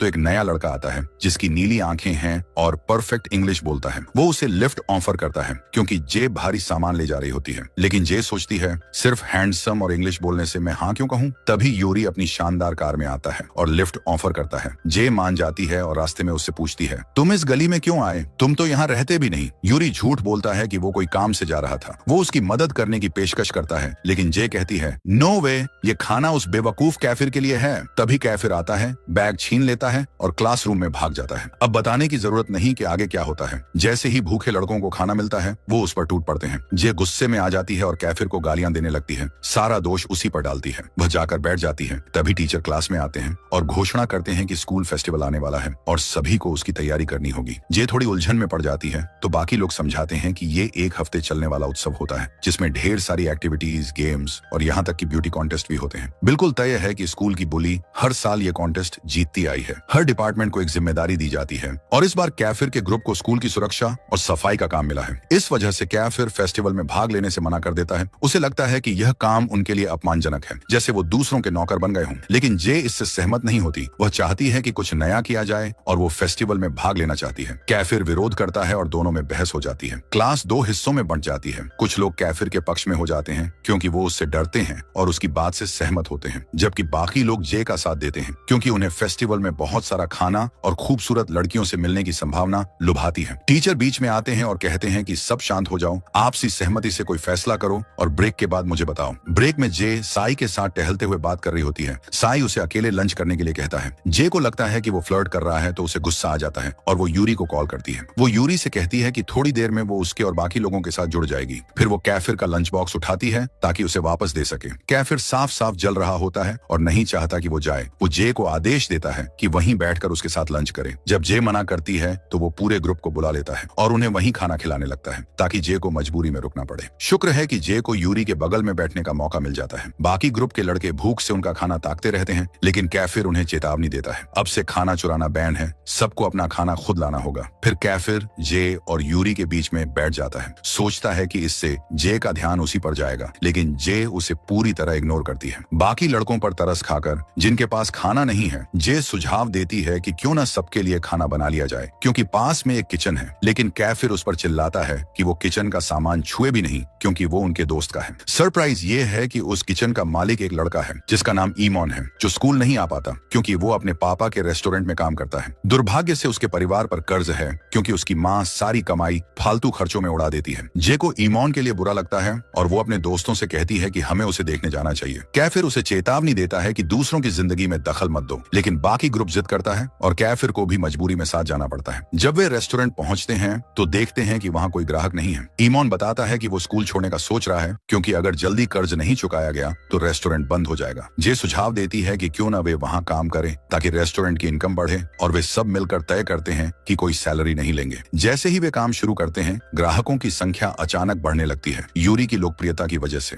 फिर भी यूरी हर ग्राहक को घूरता रहता है। तब जे उसे एक कोने में ले जाकर कहती है, थोड़ा मुस्कुराओ, तुम्हारी स्माइल बहुत प्यारी है। यूरी उसकी बात मानता है और जैसे ही वो मुस्कुराता है, ग्राहक खुशी से चीयर करते हैं। लड़कियों की प्रतिक्रिया इतनी मजेदार और रिलेटेबल होती है कि सब हंसने लगते हैं। कैफिर को जलन होने लगती है। उसे लगता है कि यूरी सबका ध्यान और जे की अटेंशन चुरा रहा है। राइवलरी बढ़ने लगती है और दोनों एक दूसरे से आगे निकलने की कोशिश करते हैं। यूरी ग्राहकों के साथ सेल्फी लेने लगता है तो कैफिर इस मुकाबले को एक कदम और आगे ले जाता है। वो ग्राहकों को अपनी मसल्स छूने देता है। स्थिति पूरी तरह से नियंत्रण से बाहर हो जाती है। हर कोई पागल हो रहा है, सोच रहा है कि शिष्टाचार और तमीज आखिर गए कहां। जे वहां खड़ी मुस्कुराती रहती है, खुशी खुशी देखती है कि कैसे यूरी अपने मसल्स ग्राहकों को दिखा रहा है। रेस्टोरेंट की लड़कियां पागल हो रही हैं और यूरी के मसल्स को कोई भी नजरअंदाज नहीं कर पा रहा। कैफिर यह सह नहीं पाता कि कोई उससे बेहतर लगे और यह मुकाबला देर रात तक चलता रहता है। अचानक कैफिर का हाथ गर्म खाने से जल जाता है। जे उसके पास ही खड़ी होती है। वह उसे आराम करने को कहती है और फर्स्ट एड बॉक्स लेकर आती है। वह उसके हाथ का इलाज करती है और कैफिर एकदम पिघलने लगता है। उसका चेहरा तो जैसे दिल बन गया हो। कुछ पल बाद वह होश में आता है और उसे दोष देता है। कहता है कि यह सब नहीं होता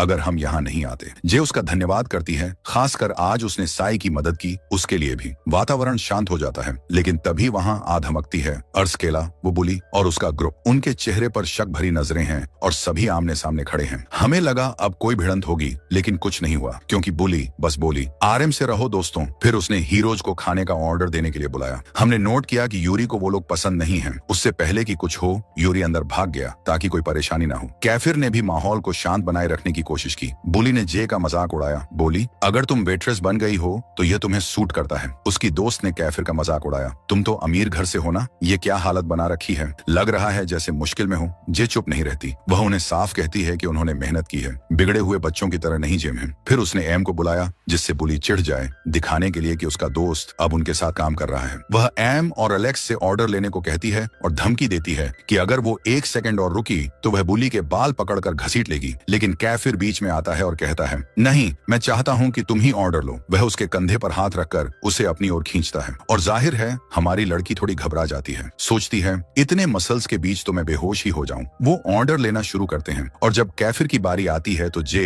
ऐसा बर्ताव करती है जैसे वह उसका कजिन हो। वह उसके हाथ को एक तरफ कर देती है जैसे उसने उसे पहचाना ही नहीं। कैफिर उसे चिढ़ाने की कोशिश करता है, कहता है क्या लोगी मेरी जान, क्या चाहिए तुम्हें मेरी प्यारी। कैफिर शेर की तरह खड़ा रहता है, बेअसर। हीरोज बताते हैं कि खाना जल्द ही आ जाएगा। तभी केओ को किसी रोम नाम के शख्स से मैसेज आता है, लेकिन वह उसे अनदेखा कर देता है। इसी बीच कैफिर और एलेक्स किचन में जाते हैं। एलेक्स कहता है कि जे और कैफिर के बीच कुछ अजीब रिश्ता है। ऐसा लगता है जैसे दोनों एक दूसरे को पसंद नहीं करते। वह सुझाव देता है कि अगर उनकी योजना के दौरान जे को कुछ हो जाए तो कैफिर पर असर नहीं पड़ेगा। वह सुझाव देता है कि योजना से जे को हटा देना चाहिए और कैफिर इस पर सोचने लगता है। इसी दौरान जे केओ से मिलती है जो उसे डेट के लिए पूछता है। वह चौंक जाती है, लेकिन केओ कहता है कि कैफिर को कुछ नहीं पता और वो उसका जवाब इंतजार कर रहा है। तभी डेविड अंदर आता है और केओ पर चिल्लाता है, कहता है कि वह जे के साथ इतना ठंडा बर्ताव क्यों कर रहा है। लगता है कि दोनों के बीच पहले से तनाव है। जे माहौल को संभालने की कोशिश करती है। वह डेविड को साइड में ले जाकर बहाना बनाती है कि कुछ काम करना है। केओ उसे जाते हुए देखता है और कहता है, मैं अब भी तुम्हारे जवाब का इंतजार कर रहा हूँ, ब्यूटीफुल गर्ल। जब वह और डेविड अंदर जाते हैं तो डेविड सबके सामने कह देता है, क्या तुम केओ के साथ बाहर जा रही हो। हर कोई चौंक जाता है, खासकर कैफिर, जो पूछता है क्या तुम्हें वो पसंद है। वह इनकार करती है और इससे पहले कि कोई उसे और घेर पाए वह वहां से भाग जाती है। कैफिर गुस्से में आ जाता है। उसे लगता है केओ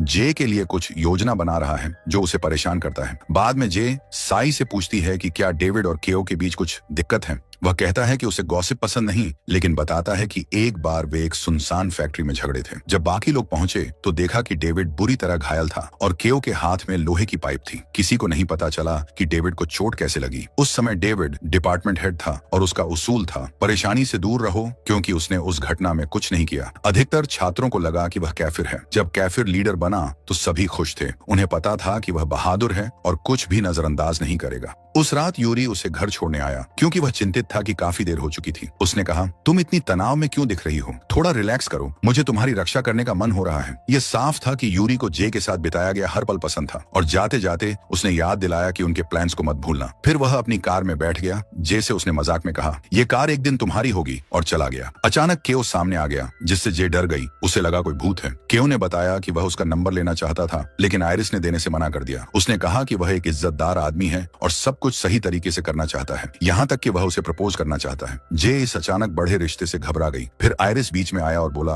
कोई सगाई नहीं होगी। केओ ने समझाने की कोशिश की, मैं तुम्हारा दोस्त हूँ। लेकिन आयरिस ने कहा, क्योंकि तुम मेरे दोस्त हो इसलिए मैं ऐसा नहीं होने दूंगा। उसने ऐलान किया कि जे को किसी से डेट करने या बाहर जाने की इजाजत नहीं है और उसने केओ को वहां से भगा दिया। उसने जे को कहा, खुद की इज्जत करो, तुम्हारा बॉयफ्रेंड अब भी हॉस्पिटल में है और तुम यहाँ दूसरों के साथ घूम रही हो। अगले दिन जे बहुत चिंता में घर से निकली। देख रही थी कहीं केओ पीछा तो नहीं कर रहा। लेकिन तभी अचानक कैफिर सामने आ गया और मजाक में कहा, लगता है तुम किसी और की उम्मीद कर रही थी। वह बात बदलने लगी और पूछा, तुम यहाँ क्या कर रहे हो। कैफिर ने बताया कि वह उसे ग्रुप मीटिंग में ले जाने आया है क्योंकि वह लेट हो गई थी। वह उसे अपनी बेहद लग्जरी कार में लेकर चला गया और जे उसकी कार से नजरें नहीं हटा पा रही थी। वह खाने लगी और कैफिर को भी भूख लगी थी। उसने भी एक बाइट ली, लेकिन गलती से जे की उंगली काट ली। जे चौंक गई और कैफिर हंसते हुए बोला, मैंने ब्रेकफास्ट नहीं किया क्योंकि तुम्हें पिक करने में बिजी था, अब बदले में कुछ तो देना पड़ेगा। उसने फिर से पूछा, क्या तुम्हें केओ पसंद है। और जब जे ने फिर इनकार किया तो उसने चेतावनी दी, मैं झूठ बर्दाश्त नहीं करता, अगर तुम झूठ बोल रही हो तो मैं तुम्हें सूखा टांग दूंगा। ब्रेकफास्ट खत्म करने के बाद भी जे अपनी उंगली को देखती रही, अब भी हैरान। जब वे रेस्टोरेंट पहुंचे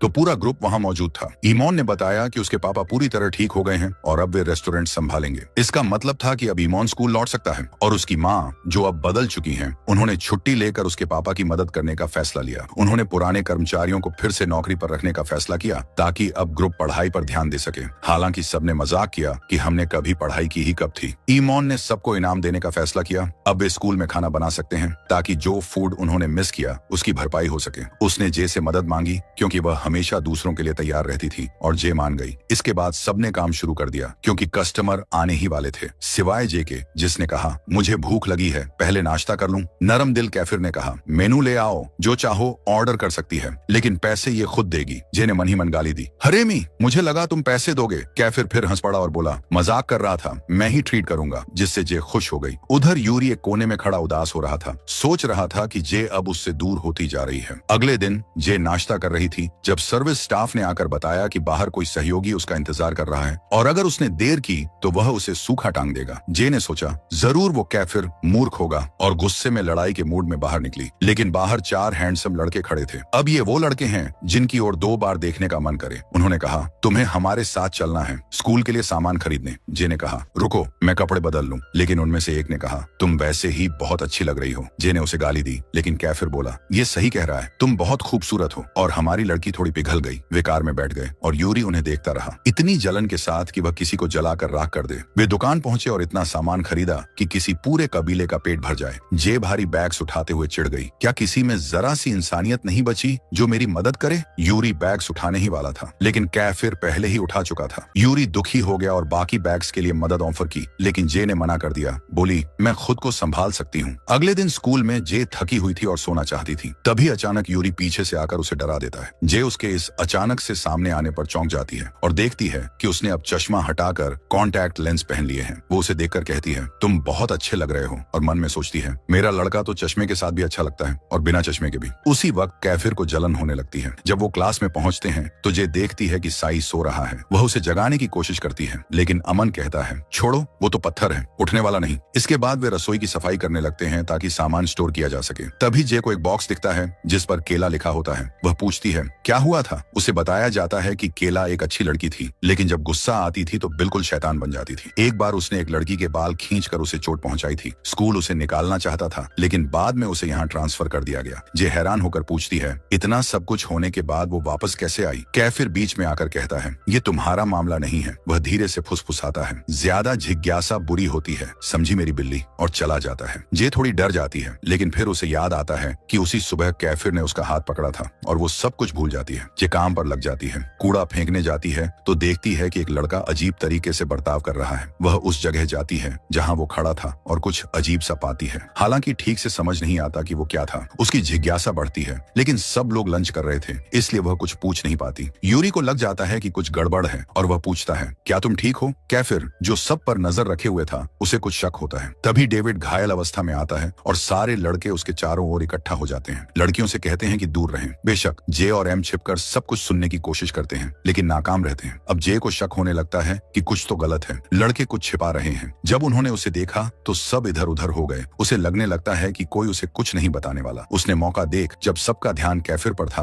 और डेविड से चुपचाप जाकर बोली, कम से कम तुम तो मेरे क्लोज फ्रेंड हो, बताओ क्या हुआ? डेविड बताता है कि केओ ने सबके सामने घोषणा कर दी थी कि वह उसे प्रपोज करेगा और ये बात डेविड बर्दाश्त नहीं कर सका, इसलिए दोनों के बीच लड़ाई हो गई। जे ने कहा कि वह उनके बीच की बात सुलझा देगी, लेकिन डेविड ने मना कर दिया। कैफिर ने तब आदेश दिया, इसे यहाँ से बाहर ले जाओ, ये सब और बिगाड़ देगी। साई को जिम्मेदारी दी गई कि वो उसे ले जाए। उसने कहा, चलो तुम्हारे लिए बर्तन धोने पड़े हैं। दोनों मिलकर बर्तन धोने लगते हैं। जे ने फिर पूछा, अब तो बता दो ना क्या चल रहा है? साई बोला, तुम जानती हो मैं गॉसिप में नहीं पड़ता। फिर थोड़ी देर बाद मान गया और बोला, लड़के डेविड के लिए इंसाफ लेने की कोई योजना बना रहे हैं, प्लीज मुझ पर और दबाव मत डालो, और वहां से भाग गया। थोड़ी देर बाद कैफिर अंदर आया और बोला, तुम यहाँ क्या कर रही हो मिस? जे ने भी पलटकर पूछा, तुम यहाँ क्या कर रहे हो? कैफिर ने बताया, ये लड़कों का बाथरूम है और मुझे पूरा हक है यहाँ रहने का। जे बोली, मेरी क्या गलती है? लड़कियों का बाथरूम तो बंद है। कैफिर ने फिर से वही पुराना सवाल पूछा, क्या तुम्हें केओ पसंद है? जब जे ने फिर से मना किया तो उसने उसका कपड़ा पकड़ लिया। उसकी आंखों में झांकते हुए कहा, मेरे सामने कहो ना। जे ने कहा, तुम्हें इससे क्या फर्क पड़ता है? और पूछा, तुम इतना क्यों परेशान हो रहे हो? कैफिर शर्मिंदा हो गया, कोई जवाब नहीं दे पाया, उल्टा उस पर इल्जाम डाल दिया। तुम्हें ही मुझसे फर्क पड़ता है, जे ने समझाया, मैं सिर्फ तुम सबके बीच की परेशानी हल करना चाहती हूँ। उसी दिन बाद में पूरा ग्रुप इकट्ठा हुआ और जे को चेतावनी दी, हमें फॉलो मत करना। लेकिन जे की जिज्ञासा फिर हावी हो गई। उसने आन को चखमा दिया और चुपके से उनका पीछा करने लगी। वे एक सुनसान इमारत में घुसे। जे भी चुपके से अंदर चली गई और लकड़ियों के पीछे छिप गई। तभी किसी ने पीछे से उसका मुंह पकड़ लिया और हमारे लड़कों ने आवाज लगाई, केओ आ जाओ। केओ अपने पूरे ग्रुप के साथ वहां आया। सच कहें तो उसके मसल्स देखकर कोई भी इंप्रेस हो जाए। डेविड और केओ के बीच लड़ाई होने ही वाली थी ताकि सब कुछ साफ हो जाए। डेविड ने अपनी जैकेट उतारी, अपने मसल्स दिखाए, लड़ाई के लिए तैयार। लेकिन तभी ऊपर से किसी ने चिल्लाकर कहा, कैफिर, तुम्हें पता है ये सब किसका काम है? सब रुक गए और देखा कि वो रेम था, वही गैंग लीडर जिससे पहले टकराव हुआ था। रेम ने बताया कि वह इस लड़ाई को देखने आया है। जब किसी ने कुछ बोलने की कोशिश की, उसने कहा, शांत हो जाओ दोस्तों, मेरे पास एक सरप्राइज है। उसने जे को सामने लाया और बोला, तुम्हारा नाम क्या है ब्यूटीफुल? लड़कों ने उसे चेतावनी दी, उसे छोड़ दो, लेकिन रेम ने कहा, मुझे कोई नहीं रोक सकता। जे ने उसे सिर से मारा और ऊपर से कूदकर भाग गई। सारे लड़के उसके पीछे दौड़ पड़े और आगे क्या होता है ये तो अगली कड़ी में पता चलेगा। लड़कों ने उसे चेतावनी दी कि लड़की को जाने दो, लेकिन रेम ने साफ कह दिया कि उसे कोई भी मजबूर नहीं कर सकता। तभी जे ने रेम को सिर से मारा और वहां से भाग निकली, ऊंचाई से छलांग लगाते हुए। सारे लड़के उसके पीछे भागे। ये तब हुआ जब वो के गैंग से लड़ रही थी, क्योंकि वो उन्हें चुनौती दे रही थी। हालांकि जे ने जवाबी हमला किया और उन पर टूट पड़ी। उसकी यह हरकत उन्हें चौंका देती है। उसी वक्त उसे पिछली घटनाएं याद आती हैं और वह सोचती है कि शायद उसके साथ कुछ हुआ था, क्योंकि उसे बेहोश होने का भी याद नहीं। तीनों लोग उसे ऐसे देख रहे थे जैसे वो पागल हो, क्योंकि वो लोग उसे पकड़ भी नहीं पाए थे और वो गंभीर रूप से घायल भी हो सकती थी। कैफ फिर बहुत ज्यादा परेशान हो जाता है और समय बीतते ही वह तुरंत जाकर देखता है कि जे ठीक है या नहीं। वे नहीं चाहते कि वह दोबारा ऐसा खतरनाक कदम उठाए, क्योंकि वे सच में उसके लिए डरे हुए थे। इस बीच साई जैसे किसी और ही दुनिया में खोया हुआ था। उसे लगा कि जे उड़ रही थी। जे उससे माफी मांगती है और फिर वे सब दूसरे गैंग की जगह से भागने की कोशिश करते हैं। सब लोग जे को कमजोर समझते हैं, इसलिए उसे ही निशाना बनाते हैं, खासकर क्योंकि वे पहले भी उससे लड़ चुके हैं। वो उन्हें इस स्थिति में घसीटने का दोष देती है और तय करती है कि उसे अकेले में बात करेगी। कोई इससे खुश होता है और बाकी सब उन्हें अकेला छोड़ देते हैं। कैफिर नहीं चाहता कि वो अकेली रहे, लेकिन फिर भी वह दूर से उन पर नजर रखता है। केओ उसके पास बैठता है और कहता है कि डेविड की बातों पर ध्यान न दे। जे साफ कह देती है कि फिलहाल उसे किसी भी रिश्ते में दिलचस्पी नहीं है और ये बात केओ से जुड़ी नहीं है, बस वो इस समय किसी रिश्ते में नहीं रहना चाहती। केओ उसकी बात मान लेता है, लेकिन उसे दुख होता है, इसलिए वह उदास होकर वहां से चला जाता है। उधर डेविड जिद करता है कि वह जे को घर तक छोड़कर आएगा ताकि वह सुरक्षित रहे। कैफिर अब भी नाराज है, लेकिन फिर भी उसके पीछे पीछे चलता है। जे समझ जाती है कि वह कुछ कहना चाहता है तो वह उससे माफी मांगती है। हालांकि कैफिर सिर्फ उसकी भलाई की परवाह करता है और नहीं चाहता कि उसे कोई चोट पहुंचे। जे हर चीज को समझना चाहती है, खासकर ये कि केओ जानलेवा लड़ाई में क्यों शामिल था। पता चलता है कि केओ पहले उस गैंग का लीडर था, लेकिन किसी ने उसे चुनौती दी और हरा दिया। तब से वह सतर्क हो गया है और अब वह पाइप लेकर लड़ता है ताकि अपनी ताकत साबित कर सके। लोग न तो केओ पर भरोसा करते हैं, न ही उसके साथियों पर। जे खुश है कि लोग उसकी चिंता करते हैं और उसे बचाना चाहते हैं, खासकर अगर केओ दोबारा सामने आए। वह सोचती है कि क्या वह कभी किसी रिश्ते के लिए तैयार हो पाएगी अगर कोई उसके साथ रहना चाहे। उसे शक है कि कैफिर उससे प्यार करता है, लेकिन वह खुद से इस बात को इनकार करती है और शांति पाने के लिए वहां से चली जाती है। बाद में जब वह देर रात घर लौटती है तो सब लोग उसके लिए चिंतित होते हैं। वह बताती है कि उसका सिर लग गया था। एंजेलो बताता है कि वह पहले ही काम के सिलसिले में बाहर निकल गया था। वह यह भी बताता है कि उसे अब रात आयरिस के साथ एक ही कमरे में गुजारनी पड़ेगी, क्योंकि दूसरा कमरा नहीं है, इसलिए उन्हें अब अच्छे से रहना होगा। तभी फोन की घंटी बजती है और आयरिस सब कुछ समझाता है कि उनके बीच क्या हुआ था और उसे अब इस मामले को कैसे संभालना चाहिए। जब जे एक प्रेगनेंसी टेस्ट देखती है तो उसे लगता है कि ये उसका है और शायद कैफिर उसका पिता है। उसे याद आता है जब उसने पहली बार इसे देखा था, लेकिन फिर उसे पता चलता है कि ये टेस्ट डेंजल की गर्लफ्रेंड का है जो सच में प्रेग्नेंट है। एंजेलो आयरिस से इस बारे में सवाल करता है, जिससे वह चौंक जाता है। सबको लगता है कि जे प्रेग्नेंट है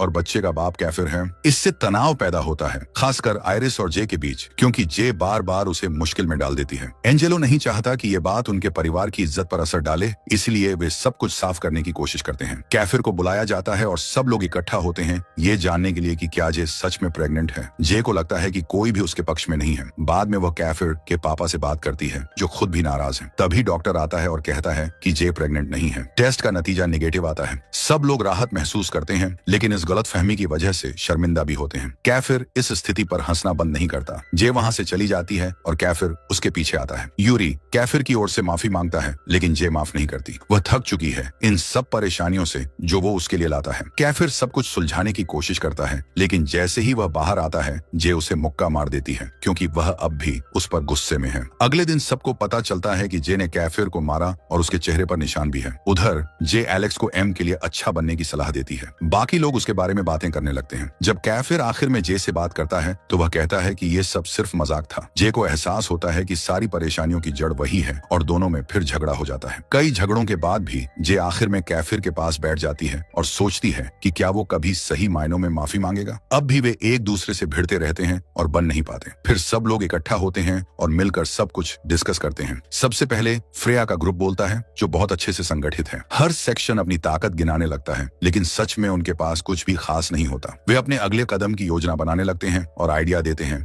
जिसे देखकर जे हैरान हो जाती है। जब उनके अपने सेक्शन की बारी आती है तो उन्हें एहसास होता है कि उन्होंने कुछ भी तैयारी नहीं की, तो वे कामों को बांटने का फैसला करते हैं और सोचते हैं कि अब उन्हें क्या करना चाहिए। अंत में तय होता है कि वे मास्क इकट्ठा करेंगे और इलाके की सुरक्षा करेंगे। तभी उनकी टीचर घोषणा करती हैं कि प्रतियोगिता में बदलाव हुआ है, लड़कियां लड़कों जैसे और लड़के लड़कियों जैसे कपड़े पहनेंगे और हर सेक्शन में सबसे आकर्षक व्यक्ति को चुना जाएगा। इसी वजह से फ्रेया सेक्शन ई को अपने साथ प्रतियोगिता में शामिल कर लेती है। हालांकि वह जानबूझकर उन्हें नीचा दिखाने की कोशिश करती है। समय बीतता है और खाने को लेकर ईमोन के साथ उनका झगड़ा हो जाता है। जे सब कुछ संभालने आगे आती है, जबकि कैफिर हमेशा की तरह उसके पास बैठा रहता है, जैसे उसे फिर से करीब आने की कोशिश हो। इस बीच जे डेंजल को अकेले बैठे हुए देखती है, जो उदास लग रहा है क्योंकि उसकी गर्लफ्रेंड प्रेग्नेंट है। वह उसके पास जाती है और नोटिस करती है कि वह पहले की तरह ठीक से खाना भी नहीं खा रहा। वह उसे खाने के लिए कहती है, मानकर कि वह ज्यादा सोच रहा है, लेकिन डेंजल मजाक करता है कि वही प्रेग्नेंट है। जे थोड़ी भोली होती है, इसलिए एक पल को मान भी लेती है, लेकिन फिर समझ जाती है कि वह मजाक कर रहा है, जिससे उसे गुस्सा आ जाता है। वह उसका खाना उठाकर चली जाती है और डेंजल चुपचाप खाना शुरू कर देता है। उसी समय सेकंड सेक्शन की एक और लड़की जो डेंजल को डेट कर रही है, उससे मिन्नतें करती है कि वह उनके बच्चे को अपनाए, लेकिन डेंजल उसे लगातार नकारता रहता है। तभी जे वहां पहुंचती है और उस पर चिल्लाने लगती है, जिससे डेंजल को बीच में आकर उसे रोकना पड़ता है। जे को लगता है कि वह अपनी गर्लफ्रेंड को उससे ज्यादा अहमियत देता है और उसी के कारण बच्चे को नकार रहा है। वह उसे मजबूर करती है कि वह लड़की से ठीक से बात करे और उसे उसकी जिम्मेदारी याद दिलाती है। बाद में जे डेंजल को समझाने की कोशिश करती है कि वह बच्चे को स्वीकार करे, लेकिन लड़की रोती रहती है। जे उसे सांत्वना देने लगती है और समझ जाती है कि वह लड़की एक अनाथ है और उसका कोई परिवार नहीं है। डेंजल इसलिए उसके साथ नहीं रहना चाहता क्योंकि वह जिम्मेदारी नहीं लेना चाहता। जे उसे जितना हो सके उतना समझाने की कोशिश करती है, लेकिन पूरा मामला बहुत भारी हो जाता है। क्लास में बाद में भी डेंजल लड़की को नजरअंदाज करता है और जे सोचती है कि उससे कैसे बात की जाए। वह सोचती है कि क्या एंजेलो से मदद मांगी जाए, लेकिन उसे उसमें शामिल करना मुश्किल होगा। फिर वह यूरी के बारे में सोचती है, लेकिन तय नहीं कर पाती कि वह मदद करेगा या नहीं। फिर उसे डेविड का ख्याल आता है, शायद वही डेंजल से बात कर पाए। जे तुरंत डेविड को ढूंढती है और दोनों साथ में खाना खाने का प्लान बनाते हैं। डेविड मजाक में कहता है कि चलो डेट पर चलते हैं, और तभी साई यह सुन लेता है और सबको बता देता है। पहले तो कोई इस पर यकीन नहीं करता, लेकिन धीरे धीरे सब मान लेते हैं कि यह सच है। खासकर कैफिर को इस बात से काफी तकलीफ होती है। थोड़ा समय बीतता है और जे, डेविड और साई तीनों एक साथ एम्यूजमेंट पार्क जाते हैं। वे खूब मस्ती करते हैं, झूलों पर चिल्लाते हैं और एंजॉय करते हैं। लेकिन साई को मोशन सिकनेस हो जाती है और जे से उसकी बहस हो जाती है। फिर वे पार्क में एक दूसरे के पीछे भागने लगते हैं। साई दोबारा झूले पर जाना चाहता है, लेकिन सब मिलकर खाना खाने का फैसला करते हैं। डेविड और जे एक साथ बैठते हैं, जो जे को थोड़ा अजीब लगता है क्योंकि वह असल में उससे गंभीर बात करना चाहती थी, खासकर ये पता लगाने के लिए कि क्या उसकी गर्लफ्रेंड प्रेग्नेंट है। जे नहीं चाहती कि कोई और इस बारे में जाने, लेकिन उसे शक है कि डेंजल ने कुछ ऐसा सुना था जिससे वह क्रिस को नकार रहा है। जे समझ जाती है कि डेंजल ये कदम लेने से डर रहा है, जबकि क्लास के बाकी सभी लोग छिपकर पूरी स्थिति देख रहे हैं। डेविड जे को बताता है कि सभी क्लासमेट्स उन्हें छिपकर देख रहे हैं। वह जे से कहता है कि अपनी आंखें बंद करे, और जैसे ही वह करती है, सारे छिपे हुए छात्र सामने आ जाते हैं। डेविड मौके का फायदा उठाकर जे को छूता है, और जैसे ही वह उसे किस करने ही वाला होता है, सब लोग दौड़कर उसे रोक लेते हैं क्योंकि उसकी पहले से गर्लफ्रेंड है। इससे बहुत ड्रामा होता है। साई और बाकी सब भी आकर डेविड को डांटते हैं। फ्रेया तो बहुत गुस्से में होती है और मानती है कि डेविड को ऐसा करने का कोई हक नहीं था। उसके रिएक्शन से सबको लगता है कि वह इस पूरे मामले को लेकर बहुत ज्यादा परेशान है, खासकर जब कैफिर पहले से ही जे के करीब होता जा रहा था। बाद में वे सब एक हॉन्टेड हाउस में जाने का फैसला करते हैं। जे बहुत डरती है और अंदर जाने से मना करती है, लेकिन सब उसे यादगार तस्वीरें खिंचवाने के लिए मनाते हैं। अंदर जाकर जे और भी ज्यादा डर जाती है क्योंकि वह साई के साथ फंस जाती है। सब डरे हुए हैं क्योंकि वे हॉन्टेड हाउस के आदी नहीं हैं। एक एक करके सभी डरावने पलों से गुजरते हैं। जे बहादुरी दिखाने की कोशिश करते हुए साई का हाथ पकड़ती है, जो खुद ही बमुश्किल खुद को संभाल पा रहा है। वे धीरे धीरे आगे बढ़ते हैं और एक जगह पहुंचते हैं जहां सब अचानक डर जाते हैं। तभी उन्हें पता चलता है कि उनकी एक दोस्त गायब हो गई है। वह अकेले भाग गई और अब हॉन्टेड हाउस में कहीं खो गई है। जे को एक पिशाच दिखता है और वह जोर जोर से रोने लगती है। यह नजारा उसे पुरानी यादें दिला देता है और वह और ज्यादा भावुक हो जाती है। कैफिर तुरंत उसे संभालने आता है क्योंकि जे को पैनिक अटैक हो जाता है। वह शुरू से ही अंदर नहीं आना चाहती थी और अब बहुत डर गई है। कैफिर उसके पास रहता है और उसे जितना हो सके शांत करने की कोशिश करता है और अंत में उसे भरोसा देता है कि वह उसके साथ है। दोनों मिलकर हॉन्टेड हाउस से बाहर आ जाते हैं, लेकिन तभी जे फिर से अकेले भाग जाती है और वह और कैफिर एक दूसरे को पुकारते हैं। जे खुद को संभालने की कोशिश करती है, लेकिन लेकिन वह जगह अब भी डरावनी लगती है। तभी कैफिर उसे ढूंढ लेता है और तुरंत उसे गले लगा लेता है। जे भी उसे गले लगाती है और उस पल में साफ हो जाता है कि कैफिर उससे सच्चा प्यार करता है। लेकिन जैसे ही बाकी दोस्त आ जाते हैं वे दोनों तुरंत अलग हो जाते हैं। जब वे सब साथ वापस आते हैं तो सभी उन्हें छेड़ने लगते हैं कि जरूर उनके बीच कुछ हुआ है। लेकिन जे फिर से झूलों पर जाने के लिए उतावली होती है। पहले तो कैफिर मना करता है, लेकिन जब वह उसकी खुशी देखता है तो मान जाता है। वह फैसला करता है कि वह उस पल को ग्रुप के साथ एंजॉय करेगा। लेकिन यूरी यह सब देखते हुए चिढ़ जाता है क्योंकि वह जे से प्यार करता है। जब वे झूले की लाइन में इंतजार कर रहे होते हैं, जे नोटिस करती है कि यूरी को पास के कुछ लोग जानते हैं और वे उससे बहुत प्रभावित हैं। यूरी चुपचाप वहां से चला जाता है। इसी बीच नया ग्रुप बाकी लोगों को मनाकर आगे लाइन में घुस जाता है, जिससे जे बहुत प्रभावित होती है। उसे लगता है कि वे थोड़े पागल हैं, लेकिन मना लेने में माहिर भी हैं। कैफिर केवल एक प्यारी सी मुस्कान से अपनी बात मनवा लेता है, जिससे साबित होता है कि वह परिस्थितियों को आसानी से अपने फेवर में मोड़ सकता है। आखिरकार वे लोग झूले पर चढ़ते हैं और कैफिर जिद करता है कि वह जे के बगल में बैठेगा। इससे बाकी लोग नाराज हो जाते हैं क्योंकि अब उनके पास बैठने की जगह नहीं बचती। चारों एक साथ सवारी करते हैं और जे को शक होता है कि शायद यूरी किसी लड़की को प्रपोज करने आया है, लेकिन यूरी इसे मजाक में टाल देता है। वे लोग साथ में फोटो खींचते हैं, लेकिन यूरी धीरे धीरे चिड़चिड़ा होता जाता है क्योंकि कैफिर जे के बहुत पास बैठा है। अचानक फेरिस व्हील ऊंचाई पर रुक जाता है क्योंकि उसमें खराबी आ जाती है। जे घबरा जाती है और तुरंत कैफिर से चिपक जाती है, उससे कुछ करने की गुहार लगाती है। वे कुछ देर तक वहीं फंसे रहते हैं जब तक कि तकनीकी समस्या ठीक नहीं हो जाती। इसी बीच आयरिस जे को कॉल करता है क्योंकि वह बहुत देर कर रही होती है और वह एंजेलो से कहता है कि जाकर उसकी खबर ले। लेकिन इससे पहले कि जे जवाब दे सके, कैफिर उसका फोन छीन लेता है, जिससे आयरिस और भी ज्यादा चिढ़ जाता है। वह पहले से ही कैफिर को पसंद नहीं करता था और अब हालात और बिगड़ जाते हैं। आखिर में वह खुद जे को लेने आता है, जबकि यूरी अब भी नाराज रहता है। उधर बाकी छात्र शहर में खेलों और मस्ती में लगे होते हैं और समय बहुत अच्छा बीतता है। जे और उसका ग्रुप अब भी साथ में घूम रहा होता है जब अचानक आतिशबाजी शुरू होती है। जे पूरी तरह मंत्र मुग्ध हो जाती है। उसकी आंखों में खुशी की चमक होती है।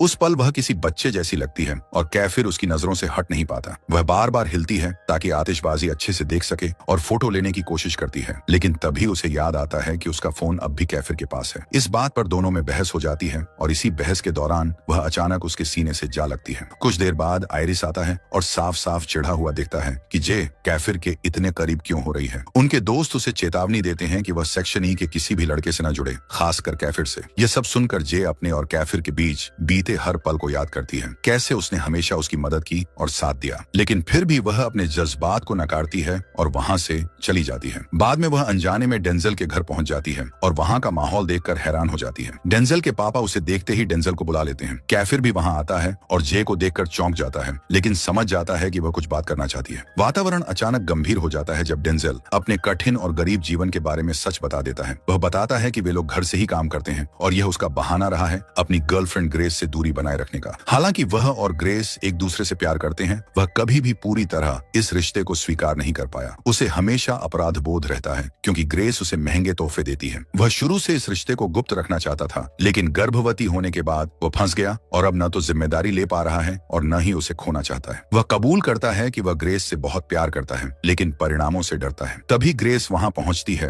उसकी आंखों से आंसू बह रहे होते हैं। जे उसे रोता हुआ देखती है और उसके दर्द को समझ जाती है। ग्रेस को यह महसूस हो चुका होता है कि जिस इंसान से वह प्यार करती है उसी ने उसे सबसे ज्यादा चोट दी है। भावनाओं में डूबी ग्रेस वहां से भागती है और जाकर कैफिर से टकरा जाती है। कैफिर उसके पीछे भागता है और जे भी उनका पीछा करती है। जब वह कैफिर को देखती है तो कुछ देर तक उसे घूरती रहती है। उसके मन में कई सवाल उठते हैं, लेकिन वह खुद को संभालते हुए आगे बढ़ जाती है। डेंजल की गर्लफ्रेंड एक इमारत की छत पर खड़ी होती है, छलांग लगाने के लिए तैयार। सभी लोग उसे रोकने की कोशिश करते हैं, खासकर जे, जो उससे मिन्नतें करती है कि वह ऐसा न करे। कैफिर उसकी झिझक देखता है और सभी से कहता है कि उसे खुद तय करने दो, जिससे जे चौंक जाती है। आखिर में कैफिर सही साबित होता है। डेंजल की गर्लफ्रेंड रुक जाती है और सीधे डेंजल की बाहों में गिर जाती है, जहां डेंजल उसे दिलासा देता है और वादा करता है कि वह अब कभी उसे नहीं छोड़ेगा। यह पल इतना भावुक होता है कि देखने वाले भी अपनी तन्हाई महसूस करने लगते हैं। अगले दिन स्कूल में यूरी नोटिस करता है कि जे परेशान है। दूसरी ओर फेलिक्स इस बात से नाराज है कि उसका भाई जे की वजह से बड़ी मुसीबत में पड़ गया और अब कोई उसकी परवाह नहीं कर रहा। बाद में जे उसे बास्केटबॉल खेलते देखती है उसके सीक्रेट स्पॉट पर और उसे चीयर करती है, लेकिन फेलिक्स गुस्से में भड़क उठता है क्योंकि वह चाहता है कि कोई उसकी जिंदगी में दखल न दे। बाद में वह माफी मांगता है और मानता है कि वह बस परेशान है। जे उसे स्कूल फेस्टिवल की बास्केटबॉल प्रतियोगिता में शामिल होने के लिए कहती है, लेकिन वह मना कर देता है क्योंकि उसका जे से झगड़ा है। जे और फेलिक्स के बीच बढ़ते तनाव को देखकर ग्रुप चिंतित हो जाता है, खासकर यूरी, जो जे और फेलिक्स की नजदीकी से जलने लगता है। बाद में जे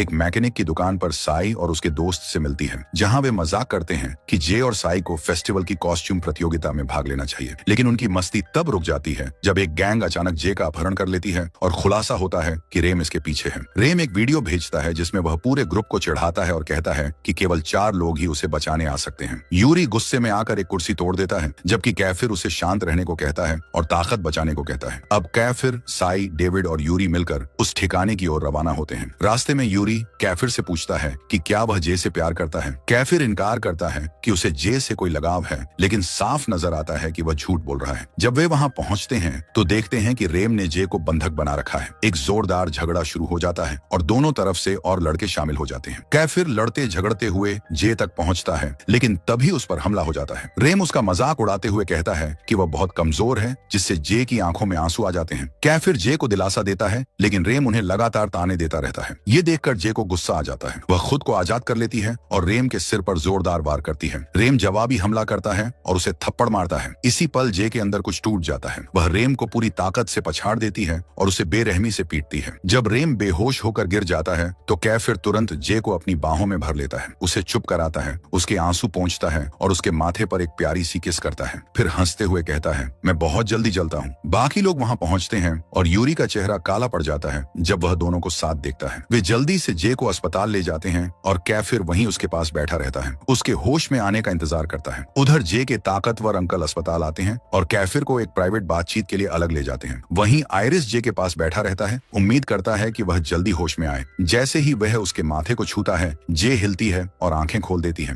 लेकिन जैसे ही जे होश में आती है, उसका पहला सवाल होता है, कैफिर कहाँ है? कैफिर अंदर आता है, लेकिन उसी पल जे का भाई उसे एक और बातचीत के लिए बाहर ले जाता है। अंदर सारे लड़के जे के पास इकट्ठा हो जाते हैं, राहत की सांस लेते हैं। साई हमेशा की तरह नाटकीय अंदाज में रोता है और उससे चिपक जाता है। जे उसकी तरफ आंखें घुमाती है और कहती है, बस करो अब। इस बीच जे के अंकल आयरिस पर गुस्सा करता है, कहता है कि जब वह किडनैप हुई थी तब वह चुपचाप खड़ा था। वह यह भी कहता है कि असली हीरो तो कैफिर है, जो उसका कोई खून का रिश्ता भी नहीं है। जाने से पहले जे के अंकल आयरिस को चेतावनी देते हैं, उसका ध्यान रखना। फिर आयरिस हैरान रह जाता है जब वह जे की माँ, जो उसकी मौसी भी होती है, को वहां देखता है। वह उसे गले लगाती है, लेकिन कैफिर उसे झटक देता है और पूछता है, इतने सालों बाद अब क्यों आई हो? वह बताती है कि वह अपनी बेटी की खैरियत जानने आई है और अपनी अगली शादी की घोषणा करने भी। आयरिस व्यंग्य में कहता है, एक और? कितने और मर्दों से रिश्ता जोड़ोगी? वह पूछती है कि क्या उसने जे को उनके परिवार के रहस्य के बारे में बताया है। आयरिस का चेहरा गंभीर हो जाता है, लेकिन वह कहता है, सही समय का इंतजार कर रहा हूँ। यानी जो भी ये पारिवारिक रहस्य है वह बहुत बड़ा और गंभीर है। अगले दिन जे उदास मन से स्कूल पहुंचती है, लेकिन उसके शरारती दोस्तों का ग्रुप उसे चुपचाप बैठने नहीं देता। वे एक प्यारा सा डेजर्ट लाते हैं ताकि उसका मूड ठीक हो जाए। वह मुस्कुराती है, लेकिन जैसे ही वह खाने की कोशिश करती है, उसे एहसास होता है कि उसके हाथ बहुत ज्यादा दुख रहे हैं। यूरी, जो हमेशा मौके का फायदा उठाता है, कहता है, मैं मसाज कर देता हूँ, और उसके हाथों को पकड़ लेता है। जरूरत से ज्यादा देर तक वह मजाक करता है, तुम्हें पता है मेरे हाथ भी दुख रहे हैं, फिर भी हाथ छोड़ता नहीं। बात फेस्टिवल की होती है। लड़के सुझाव देते हैं कि जे और साई कॉस्ट्यूम प्रतियोगिता में जोड़ी बनाएं। उसे पता चलता है कि इन लड़कों की पहले एक बैंड हुआ करता था, तो वह उन्हें सिंगिंग प्रतियोगिता में फिर से साथ आने का सुझाव देती है। तभी कैफिर अंदर आता है और जो वह देखता है उसे बिल्कुल पसंद नहीं आता। यूरी अब भी जे का हाथ थामे हुए है। कैफिर साफ नाराज होकर कहता है, जे मेरे साथ चलो,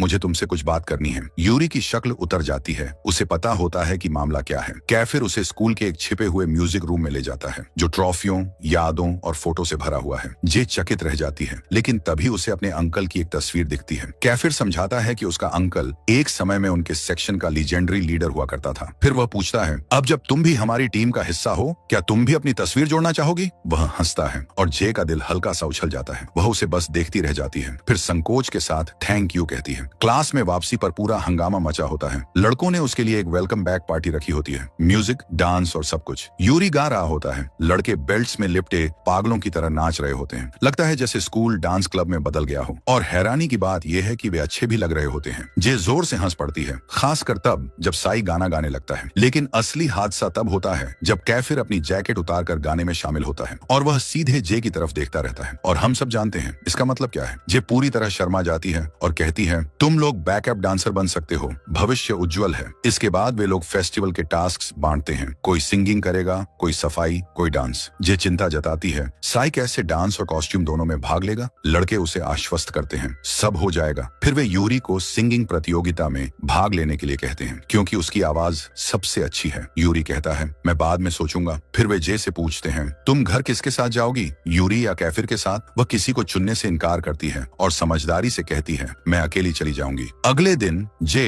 आइसक्रीम लेने के लिए एक दुकान पर रुकती है। तभी एक आदमी उसका नाम पुकारता है। वह उसे पहचानता है, लेकिन जे उसे नहीं पहचानती। वह बताता है कि वह उसकी माँ का पहला पति था और जे का सौतेला पिता। वह उसका हाथ पकड़कर माफी मांगता है कि उसने बचपन में उसके साथ अच्छा व्यवहार नहीं किया। वह मानता है कि जब उसने जे की माँ को छोड़कर नया परिवार शुरू किया, तब से उसे बहुत अपराध बोध रहा। समस्या ये है कि जे को उसकी कोई याद नहीं। हैरान परेशान होकर वह उसका हाथ झटक देती है और वहां से भाग जाती है। क्योंकि यह शहर छोटा है, यूरी उसी समय अपनी महंगी स्पोर्ट्स कार में वहां से गुजर रहा होता है। वह रुकता है, उसे गले लगाकर शांत करने की कोशिश करता है। जे कबूल करती है कि उसकी जिंदगी के कई हिस्से उसे याद नहीं है। यूरी कहता है, कभी कभी दर्दनाक यादों को भूल जाना भी एक वरदान होता है। वह उसके गले से हटती है और आंसू पोंछती है। तभी उसे महसूस होता है कि उसके हाथ में जो टिश्यू है वो वही है जो कैफिर ने उसे किडनैपिंग के वक्त दिया था। इतनी चीजें गुजर चुकी हैं, लेकिन वो पल अब भी उसके जहन में ताजा है और अब वह जान चुकी है क्यों। क्योंकि वह सब कुछ कैफिर की वजह से है। जैसे ही वह यह सोच रही होती है, उसकी नजर यूरी के जलते हुए लाल बालों पर पड़ती है। मन ही मन वह खुद से पूछती है, मैं क्या कर रही हूँ? मेरी आंखों के सामने जो सच्चा प्यार है उसे मैं नजरअंदाज कर रही हूँ। ऐसा लगता है कि आने वाले टाइम में जे कैफिर के और करीब जाएगी और यूरी से दूर होती जाएगी।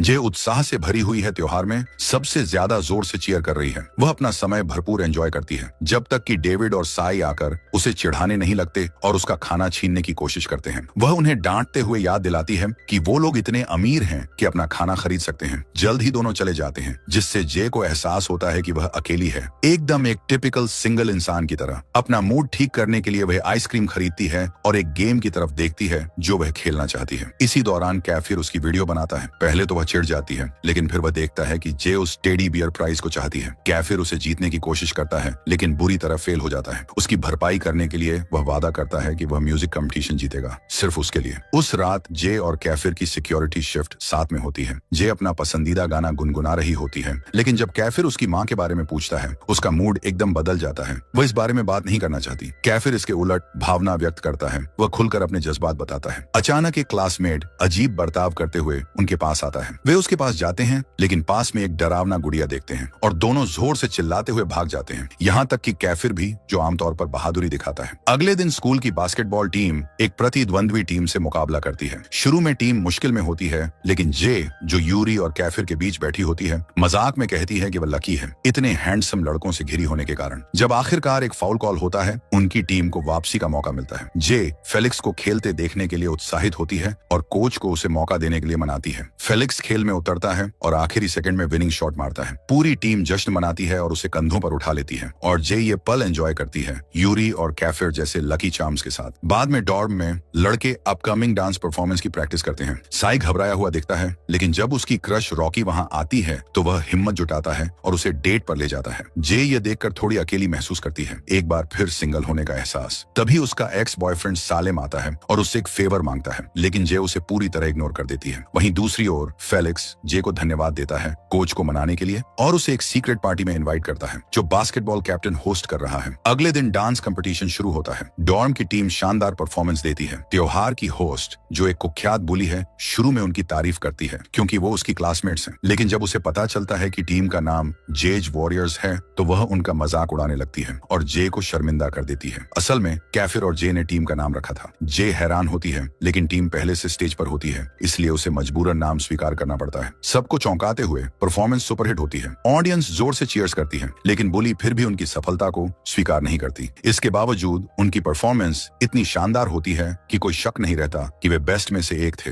सिंगिंग कंपटीशन की शुरुआत होती है और रॉकी अपनी खूबसूरत आवाज से सबको इम्प्रेस करती है। वहीं जे भीड़ में डेंजल और एक और लड़के का हाथ पकड़े खड़ी होती है, क्योंकि जाहिर है वह हमेशा दो लड़कों के बीच होती है। जब रॉकी खत्म करती है, जे साई को खोजने लगती है, गुस्से में कि उसने अपनी गर्लफ्रेंड को अकेला छोड़ दिया। फिर कैफिर की बारी आती है और वह वही गाना गाता है जो जे ने कुछ दिन पहले उसे बताया था, उसका फेवरेट गाना। गाना सुनते हुए जे के दिमाग में कैफिर की यादें उमड़ आती हैं और उसे एक चौंकाने वाला एहसास होता है, उसे कैफिर पसंद है। कैफिर की परफॉर्मेंस परफेक्ट होती है। जज और ऑडियंस दोनों उसे पसंद करते हैं। बाद में यूरी कैजुअली जे को बताता है कि कैफिर ने यह गाना सिर्फ उसके लिए चुना था। तभी कैफिर खुद आता है, मुस्कुराते हुए थैंक यू मांगता है। जब जे शर्माते हुए बड़बड़ाकर उसे थैंक यू कहती है, तो वह उसे छेड़ता है और वह बहाना बनाकर वहां से चली जाती है। उस रात यूरी के साथ सिक्योरिटी ड्यूटी पर जे कबूल करती है कि वह किसी ऐसे को पसंद करने लगी है जिसने पहले उसे हर्ट किया था। यूरी समझदारी से कहता है, दिल को रोक नहीं सकते। जे मजाक में कहती है कि वह लव एक्सपर्ट बन गया है और पूछती है कि क्या वह भी प्यार में है। यूरी मानता है कि है, लेकिन जिसे वह चाहता है वो पूरी तरह अनजान है। जे साफ साफ कहती है कि उसे मूव ऑन कर लेना चाहिए, लेकिन यूरी मना करता है। वो स्पेशल है और हमें अच्छे से पता है वह किसकी बात कर रहा है। अगले दिन साई एक कंपटीशन के लिए लड़की की ड्रेस पहनता है जिससे सब हंसते हैं। वहीं जे लड़कों के कपड़ों में एक मैसेज पढ़ती है उसके एक्स की माँ का। कैफिर, जो हमेशा उसकी प्राइवेसी में दखल देता है, उसका फोन ले लेता है, लेकिन इतना सम्मान करता है कि कॉल खुद रिसीव कर ले। बाद में मुसीबत आती है। यूरी की सोलो परफॉर्मेंस से पहले कोई उसका म्यूजिक खो देता है। पुलिस का मजा लेती है, लेकिन यूरी की टीम उसे गिटार दे देती है। यूरी एक रोमांटिक गाना गाता है, इतना खूबसूरत कि कपल्स एक दूसरे को गले लगा लेते हैं। कैफिर जे के कान में कहता है वो उसी लड़की के लिए गा रहा है जिससे वो प्यार करता है। जे हैरान और भावुक हो जाती है और चुपचाप वहां से चली जाती है। यूरी की नजरों में मायूसी छोड़कर बाहर जे को डेंजल की एक्स मिलती है जो रो रही होती है। जे को पता चलता है कि डेंजल उसका ख्याल रख रहा है सिर्फ उनके बच्चे की खातिर, लेकिन वो उसके साथ दोबारा रिश्ता नहीं बनाना चाहता। भले ही वो लड़की अब भी उससे प्यार करती है। जे चुप नहीं रह पाती। वो सबके सामने डेंजल को रोकती है और उसे पूछती है कि आखिर वो क्यों वापस नहीं आना चाहता। डेंजल भावुक होते हुए कबूल करता है कि उसे यकीन है कि उसकी एक्स कभी उसे माफ नहीं कर पाएगी, लेकिन तभी वो लड़की सब सुन लेती है और सामने आकर कहती है कि वो अब भी उससे प्यार करती है और उसे माफ कर देगी अगर वो वापस आ जाए। दोनों फिर से एक हो जाते हैं और यह देखकर सभी थोड़े अकेले और भावुक महसूस करते हैं। जे खुद भी अपनी भावनाओं में उलझी हुई आखिरकार अपने एक्स की मां के मैसेज का जवाब देती है और फैसला करती है कि वो हॉस्पिटल जाकर उससे मिलेगी। जब वह हॉस्पिटल पहुंचती है और उसका एक्स जागता है, उसका पहला सवाल होता है जे कहाँ है, लेकिन जे को याद ही नहीं रहता कि उनके बीच क्या हुआ था। जब वह उसका हाथ पकड़ता है और विनती करता है कि वह रुके, जे घबरा जाती है और वहां से भाग जाती है। उसकी बहन जे के पीछे आती है और उस पर इल्जाम लगाती है कि वही उसकी तकलीफ की वजह है। यह जे को और ज्यादा कंफ्यूज कर देता है। वापस स्कूल में साई जे पर गुस्सा करता है क्योंकि वह उनकी कंपटीशन मिस कर देती है। कैफिर भी उसे डांटता है कि वह उसकी कॉल्स इग्नोर कर रही थी। जे सबके आरोपों से थक चुकी गुस्से में फट पड़ती है। मैं हर किसी के लिए हमेशा मौजूद नहीं रह सकती। वह खुद को अपने रूम में बंद कर लेती है, पूरी तरह भावनात्मक रूप से थकी हुई। लेकिन यूरी, जैसा कि वो हमेशा होता है, उसका साथ नहीं छोड़ता। वह चुपचाप उसके पास बैठता है और उसे गिटार बजाना सिखाता है। जैसे जैसे दोनों पास बैठते हैं, माहौल में हल्का तनाव भरने लगता है। जे खोई खोई सी यूरी को देखती है और यूरी उसकी तरफ झुकता है। पल बहुत इंटेंस होता है और साफ लगता है कि आगे क्या होने वाला है। तभी कैफिर आ जाता है। उसके हाथ में एक ट्रॉफी है। उनकी टीम को बेस्ट बैंड का अवार्ड मिला है। वह जे को देने ही वाला था जैसा उसने वादा किया था, लेकिन अब वह वहीं रुक जाता है। उसकी नजर उस सीन पर जम जाती है। जे और यूरी बेहद करीब। जे घबरा जाती है। उसे एहसास होता है कि शायद वो धोखा दे रही है, कम से कम इमोशनली। वह अपना बैग उठाती है और भाग जाती है। वहीं यूरी और कैफिर एक दूसरे की तरफ देखते हैं। उनकी नजरों में जो है वो कहा नहीं जा सकता। साफ है यह लव ट्रायंगल अब फटने वाला है। जे खुद को एक अजीब सी जगह पर पाती है, पूरी तरह से डिसोरिएंटेड। उसे याद नहीं कि वह वहां कैसे पहुंची। हल्की हल्की यादें उभरने लगती हैं। उसे याद आता है कि केओ, वो नीच लड़का, उसके बहुत करीब आ रहा था। यह ख्याल उसे झटका देता है और सबसे चौंकाने वाली बात, उसे एहसास होता है कि उसका खून खौल रहा है। डर अंदर घुसता है। क्या सच में वही हुआ जो उसे याद आ रहा है? वह अपना सिर पकड़ती है, बालों को खींचती है और भी याद करने की कोशिश करती है। फिर सब कुछ धीरे धीरे वापस आने लगता है। उस दिन जब यूरी उसके करीब आया था और कैफिर ने उन्हें एक साथ देखा था, वह वहां से भाग गई थी। अगले दिन वह फेलिक्स के साथ उस पार्टी में गई थी जो पहले से प्लान की गई थी। फेलिक्स खुश था और जे का शुक्रगुजार भी, क्योंकि उसी की वजह से वह फिर से बास्केटबॉल खेल रहा था। लेकिन जैसे ही वे पार्टी में पहुंचे, माहौल अजीब लगने लगा। लोगों का बर्ताव अजीब था, बहुत ही अजीब। फिर केओ सामने आया जैसे वह उनका दोस्त हो और उन्हें अपनी जगह पर वेलकम कर रहा हो। लेकिन तभी उन्हें पता चला कि कुछ सिर्फ गेस्ट नहीं है, वह उस घर का मालिक और पार्टी का होस्ट है और वो पहले से ही नशे में धुत था। खुद पर बिल्कुल कंट्रोल नहीं था। जैसे ही वे अंदर दाखिल हुए, वहां का माहौल पूरी तरह पागलपन भरा था। अराजकता, तेज शोर, सब कुछ नियंत्रण से बाहर। जे ने किसी से बात करने की कोशिश की, लेकिन वो भीड़ में खुद को एक बेवकूफ की तरह महसूस करने लगी, जैसे कोई अनजाना इंसान जो वहां बिल्कुल नहीं फिट हो रहा हो। उधर केओ ने माइक पकड़ लिया और सबके सामने बोल पड़ा, हमारी जीत का पूरा श्रेय फेलिक्स को जाता है। पूरे कमरे में तालियों और शोरगुल की आवाज गूंज उठी। हर कोई फेलिक्स के पास इकट्ठा हो गया, उसे बधाई देने और उसके साथ तस्वीरें खिंचवाने के लिए। इसी बीच जे भूख से तड़प रही थी। वो खाने की तलाश में इधर उधर देखने लगी और आखिरकार कुछ खाने को ढूंढ ही लिया। उसे एक कोना दिखा जहां कुछ वियतनामी लोग रेमन खा रहे थे। जे ने मजाक में कहा, मानो मैं यहाँ हूँ ही नहीं, और फिर एक प्लेट उठाई और वहां से भाग गई। पार्टी में घूमते हुए जे की नजर एम पर पड़ी। पड़ी वो एक अजनबी आदमी के साथ खड़ी थी। जे गुस्से से भड़क उठी और सीधे उसके पास जाकर बोली, तू गद्दार है, अगर एलेक्स को पता चला तो वो तेरा क्या हाल करेगा, तू सोच भी नहीं सकती। वो अजनबी आदमी पलटा और जे सन्न रह गई। वो और कोई नहीं बल्कि खुद एलेक्स था। उसने भेष बदल रखा था, नकली मूंछें लगाई हुई थी और मैले कुचैले कपड़े पहन रखे थे। एलेक्स ने समझाया, डिवीजन ने हमें पार्टी में आने से मना कर दिया था, इसलिए मुझे चुपके से ऐसे आना पड़ा। अगर कैफिर को पता चल गया तो वो कभी माफ नहीं करेगा, और वैसे भी मैको को बिल्कुल बर्दाश्त नहीं कर सकता। उसने जे को सलाह दी, बस 30 मिनट और रुकना, फिर फेलिक्स को लेकर यहाँ से निकल जाना, वरना हालात हाथ से निकल जाएंगे। जे ने उसकी बात मान ली और अपना खाना एम को पकड़ाकर बाथरूम की ओर चली गई। जब वो बाहर निकली तो उसने देखा कि एक घटिया सा लड़का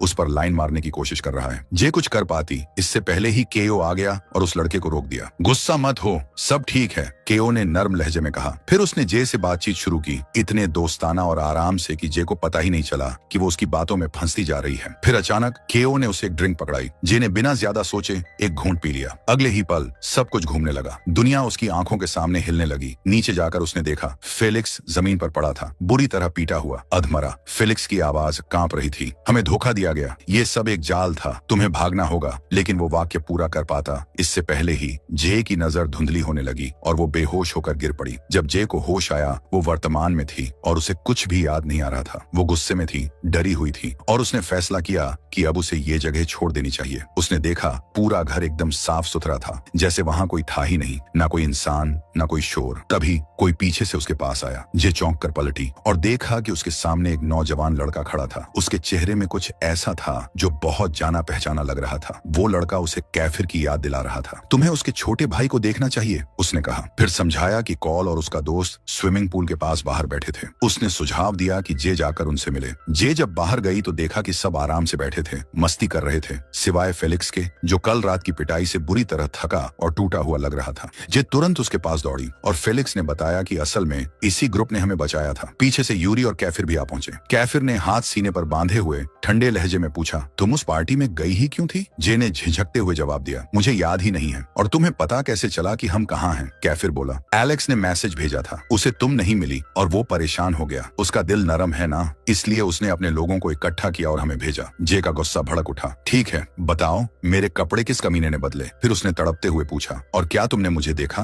कैफिर ने हल्की मुस्कान के साथ जवाब दिया, शांत हो जाओ, हमने कुछ खास नहीं देखा। वो और कुछ नहीं बताता, लेकिन उसका चेहरा बता रहा था कि वो जे की झुंझलाहट देखकर खूब मजे ले रहा है। उधर जे बीच में फंसी खड़ी थी, इन सारे हैंडसम लड़कों के बीच समझ नहीं पा रही थी कि किसको घूर कर डांटे। तभी एक लड़का हंसकर बोला, लो भाई अब सब बैठ जाओ, इसकी नजरों से तो लगता है जैसे इनको अभी खा जाएगी। लड़के थोड़े पीछे हट गए और फिर धीरे धीरे कल रात की पूरी कहानी सुनाने लगे। जब वे पार्टी में पहुंचे उन्होंने जे को हर जगह ढूंढा, लेकिन वो कहीं नहीं दिखी। फिर आयरिस आया और उसे पता चला कि जे लापता है। उसने फेलिक्स से सवाल पूछे और फेलिक्स ने बताया कि केओ उसे लेकर गया था, लेकिन किसी को नहीं पता था कि केओ कहाँ गया है सिवाय उसके दोस्तों के। आयरिस ने एक पल भी नहीं गंवाया। उसने केओ के दोस्तों को धमकाया जब तक उन्होंने सच्चाई नहीं उगल दी। फिर आयरिस ने सबको पीछे हटने को कहा, क्योंकि अब जो होने वाला है वो खूनी होगा। जब उसके आदमी फेलिक्स को बाहर निकाल रहे थे वे केओ के पूरे ग्रुप को मार मार कर धराशायी कर रहे थे। और जैसे ही वो ऊपर पहुंचे देखा कि आयरिस पहले से ही वहां था। केओ को कॉलर से पकड़कर बेरहमी से पीट रहा था। वो हरामी उसे छूने की कोशिश कर रहा था। आयरिस ने गुस्से में गुर्राते हुए कहा। उसने सबको भरोसा दिलाया कि जे अब सुरक्षित है और फिर वो खुद अंदर गया और जे को कपड़े पहनाए। आखिरकार वो उसका कजिन है। जब सबने बाद में जे को चेक किया आयरिस ने सलाह दी कि उसे वहां से ले जाओ, इससे पहले कि हालात और बिगड़े। कैफिर हमेशा की तरह जेंटलमैन उसे उठाकर अपने घर ले आया और इसीलिए आज जे यहाँ मौजूद थी। अब वर्तमान में पूरा ग्रुप उसके आसपास खड़ा था। यूरी ने चिढ़ाते हुए मुस्कुराकर कहा,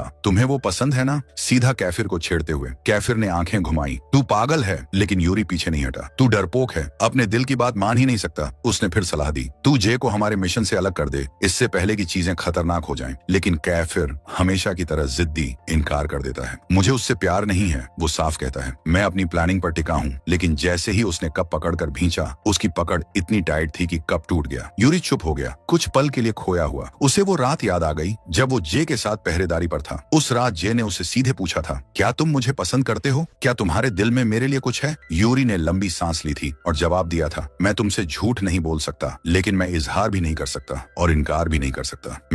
मैं तुम्हें खोना नहीं चाहता। जे बिल्कुल हैरान रह गई थी। तो अब क्या, हम बस हमेशा यूं ही एक दूसरे के चारों ओर घूमते रहेंगे? लेकिन फिर उसने सोचा कि अब इस बात को जाने देना ही बेहतर होगा। अब बारी थी कैफिर के मूड ऑफ होने की, क्योंकि जे का ध्यान उस पर नहीं था। वो तो सारा प्यार और फिक्र फेलिक्स पर लुटा रही थी। फेलिक्स, जो खुद को दोषी मान रहा था, शर्मिंदा होकर जे से माफी मांगता है उस पार्टी में ले जाने और सारी मुसीबतों की वजह बनने के लिए। लेकिन जे, जो हमेशा से एक दयालु दिल वाली लड़की थी, उसने फेलिक्स को माफ कर दिया। तभी कैफिर का छोटा भाई उन्हें नाश्ते के लिए बुलाने आ गया। सब लोग अंदर चले गए सिवाय फेलिक्स के, जो वहीं बैठा रहा डॉक्टर के आने का इंतजार करते हुए। तुम सच में बुरी हालत में लग रहे हो, किसी ने बड़बड़ाते हुए कहा। अंदर जाने से पहले जे ने यूरी से पूछा, कैफिर के हाथ को क्या हुआ? यूरी ने बताया, वो गुस्से में था और उसने एक ग्लास फोड़ दिया। फिर उसने चेतावनी दी, कैफिर के भाई से दूर रहना, वो उससे भी ज्यादा खतरनाक है। लेकिन जे मन ही मन सोचती है, नामुमकिन, कोई कैफिर से भी ज्यादा बदमाश कैसे हो सकता है? डिनर से ठीक पहले जे हैरान रह जाती है जब कैफिर का सबसे छोटा भाई सामने आता है। वो छोटा है लेकिन तेज और चालाक, और आते ही कैफिर को छेड़ देता है। अच्छा है भाई, अपनी गर्लफ्रेंड को भी ले आए। फिर पता चलता है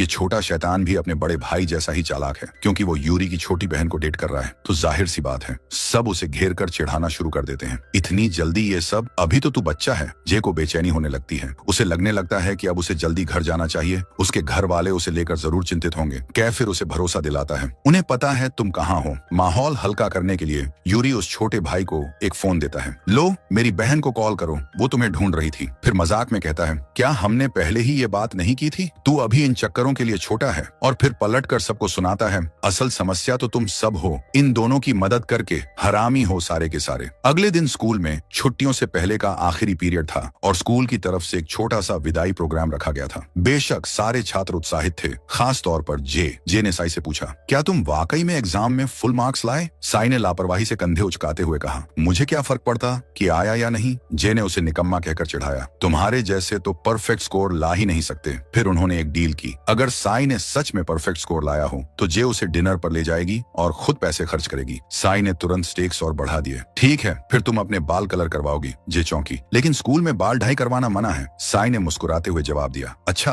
तो फिर यूरी कैसे बच जाता है? जे ने फौरन पलटकर जवाब दिया, क्योंकि वो उसका असली बाल है। जे सन्न रह गई। फिर साई ने एक और दांव खेला, अगर मैंने सच में टॉप किया तो तुम्हें हम में से एक को चुनकर सबके सामने उसे किस करना होगा। जे ने सहमति में सिर हिलाया। उसी रात एक बच्चों की कॉस्ट्यूम पार्टी में जे शामिल होती है और साई, जो अंदर से अब भी एक बच्चा है, बच्चों के साथ खेलते हुए खूब एंजॉय कर रहा था। इसी दौरान जे को एक ऐसा बच्चा दिखता है जो हुबहू कैफिर के छोटे भाई जैसा दिखता है। वो थोड़ी देर सोचती है, शायद मेरी आंखों का धोखा है, लेकिन जैसे ही वो घूमती है, असल वाला छोटा भाई ठीक उसके पीछे खड़ा होता है। तुम यहाँ क्या कर रहे हो? जे चौंक कर पूछती है। जे हल्के फुल्के मजाक में बात करती है, लेकिन वो बच्चा ठंडे लहजे में कहता है, हम इतने करीब नहीं हैं जे। फिर वो लड़का जे के हाथ से कैंडी झपट लेता है। ठीक उसी वक्त कैफिर अंदर आता है। बिल्कुल, जेबें भी भर लो, क्या मैंने तुम्हें कुछ नहीं सिखाया? कैफिर तंज कसता है। उसका छोटा भाई पलटकर जवाब देता है, तुमने तो मुझे पाला ही नहीं। जे मन में सोचती है, ओह बाप रे, फैमिली ड्रामा, ये सब घर ले जाकर निपटाओ भाई। आखिरकार कैफिर वहां से चला जाता है और उसी वक्त से लौटता है। उसने एक छोटी लड़की से कैंडी चुरा ली थी और इसका नतीजा मुसीबत शुरू, क्योंकि लड़की का पिता सामने आ जाता है। लेकिन मामला तब अजीब मोड़ ले लेता है जब वो आदमी जे पर लाइन मारने लगता है, उसे बाहर चलने के लिए पूछता है। तभी कैफिर बीच में आ जाता है, गुस्से में बोलता है, कुछ तो लिहाज करो, दिख नहीं रहा मैं यहीं खड़ा हूँ। वो आदमी हंसते हुए पूछता है, तुम उसके बाप हो क्या? कैफिर मुस्कुराते हुए कहता है, बुरा कह लो पर मैं उसका पति हूँ। वो आदमी इतना सन्न हो जाता है कि सारा गुस्सा और कैंडी गेट भूलकर सीधा भाग खड़ा होता है। वहीं जे हैरान परेशान अपने सीने पर हाथ रखती है। मैंने ठीक सुना पति? फिर कैफिर उसे बताता है कि कीको को स्कूल से निकाल दिया गया है, उस झगड़े की वजह से जो उसने किया। मैंने पहले ही कहा था उसे दूर रहो, अब से मैं तुम्हारा पति हूँ, तुम्हें मेरी बात सुननी होगी। कैफिर जोड़ता है। जे पूरी तरह चौंक जाती है, कौन सी दुनिया में पति? किस डायमेंशन से आया है तू? फिर कैफिर उसे भीड़ से दूर किसी शांत जगह ले जाने का ऑफर देता है। बाद में जब दोनों वापस लौटते हैं, कैफिर उसे रुकने को कहता है। वो उसके लिए ड्रिंक लाने जाता है। इसी बीच एक घटिया किस्म का लड़का जे पर लाइन मारने आता है, लेकिन वो पास आता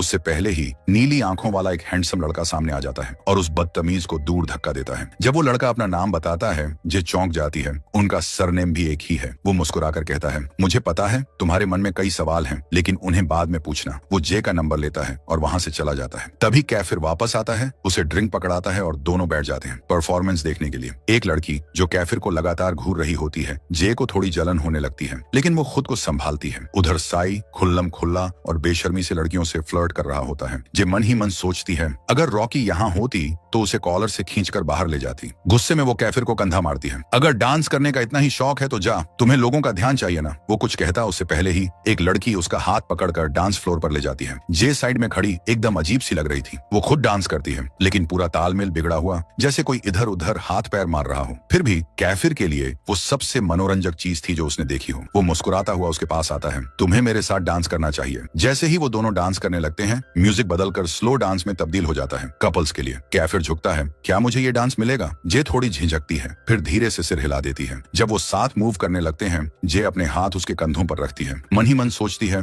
क्या मैंने इससे बहुत बहुत लंबे समय से प्यार किया है? कैफिर अपना हाथ उसकी कमर पर रखता है, उसे अपने करीब खींचता है। पल और गहराता है। जे उस पल में खो जाती है। धीरे से उसके कंधे पर सिर रख देती है। अचानक कैफिर उसका चेहरा ऊपर करता है और उसके माथे पर एक प्यारी सी किस करता है। उसी पल जे को एहसास होता है, मैं इसे प्यार करती हूँ। जैसे ही कैफिर और करीब आने लगता है, स्क्रीन ब्लैक हो जाती है। साई ने वाकई एग्जाम टॉप किया था। अब वो जे को उनकी डील याद दिलाएगा कि उसे उन सब में से किसी एक को चुनकर सबके सामने किस करना होगा। तो क्या जे अपना वादा निभाएगी या आखिरी वक्त पर डर कर पीछे हट जाएगी?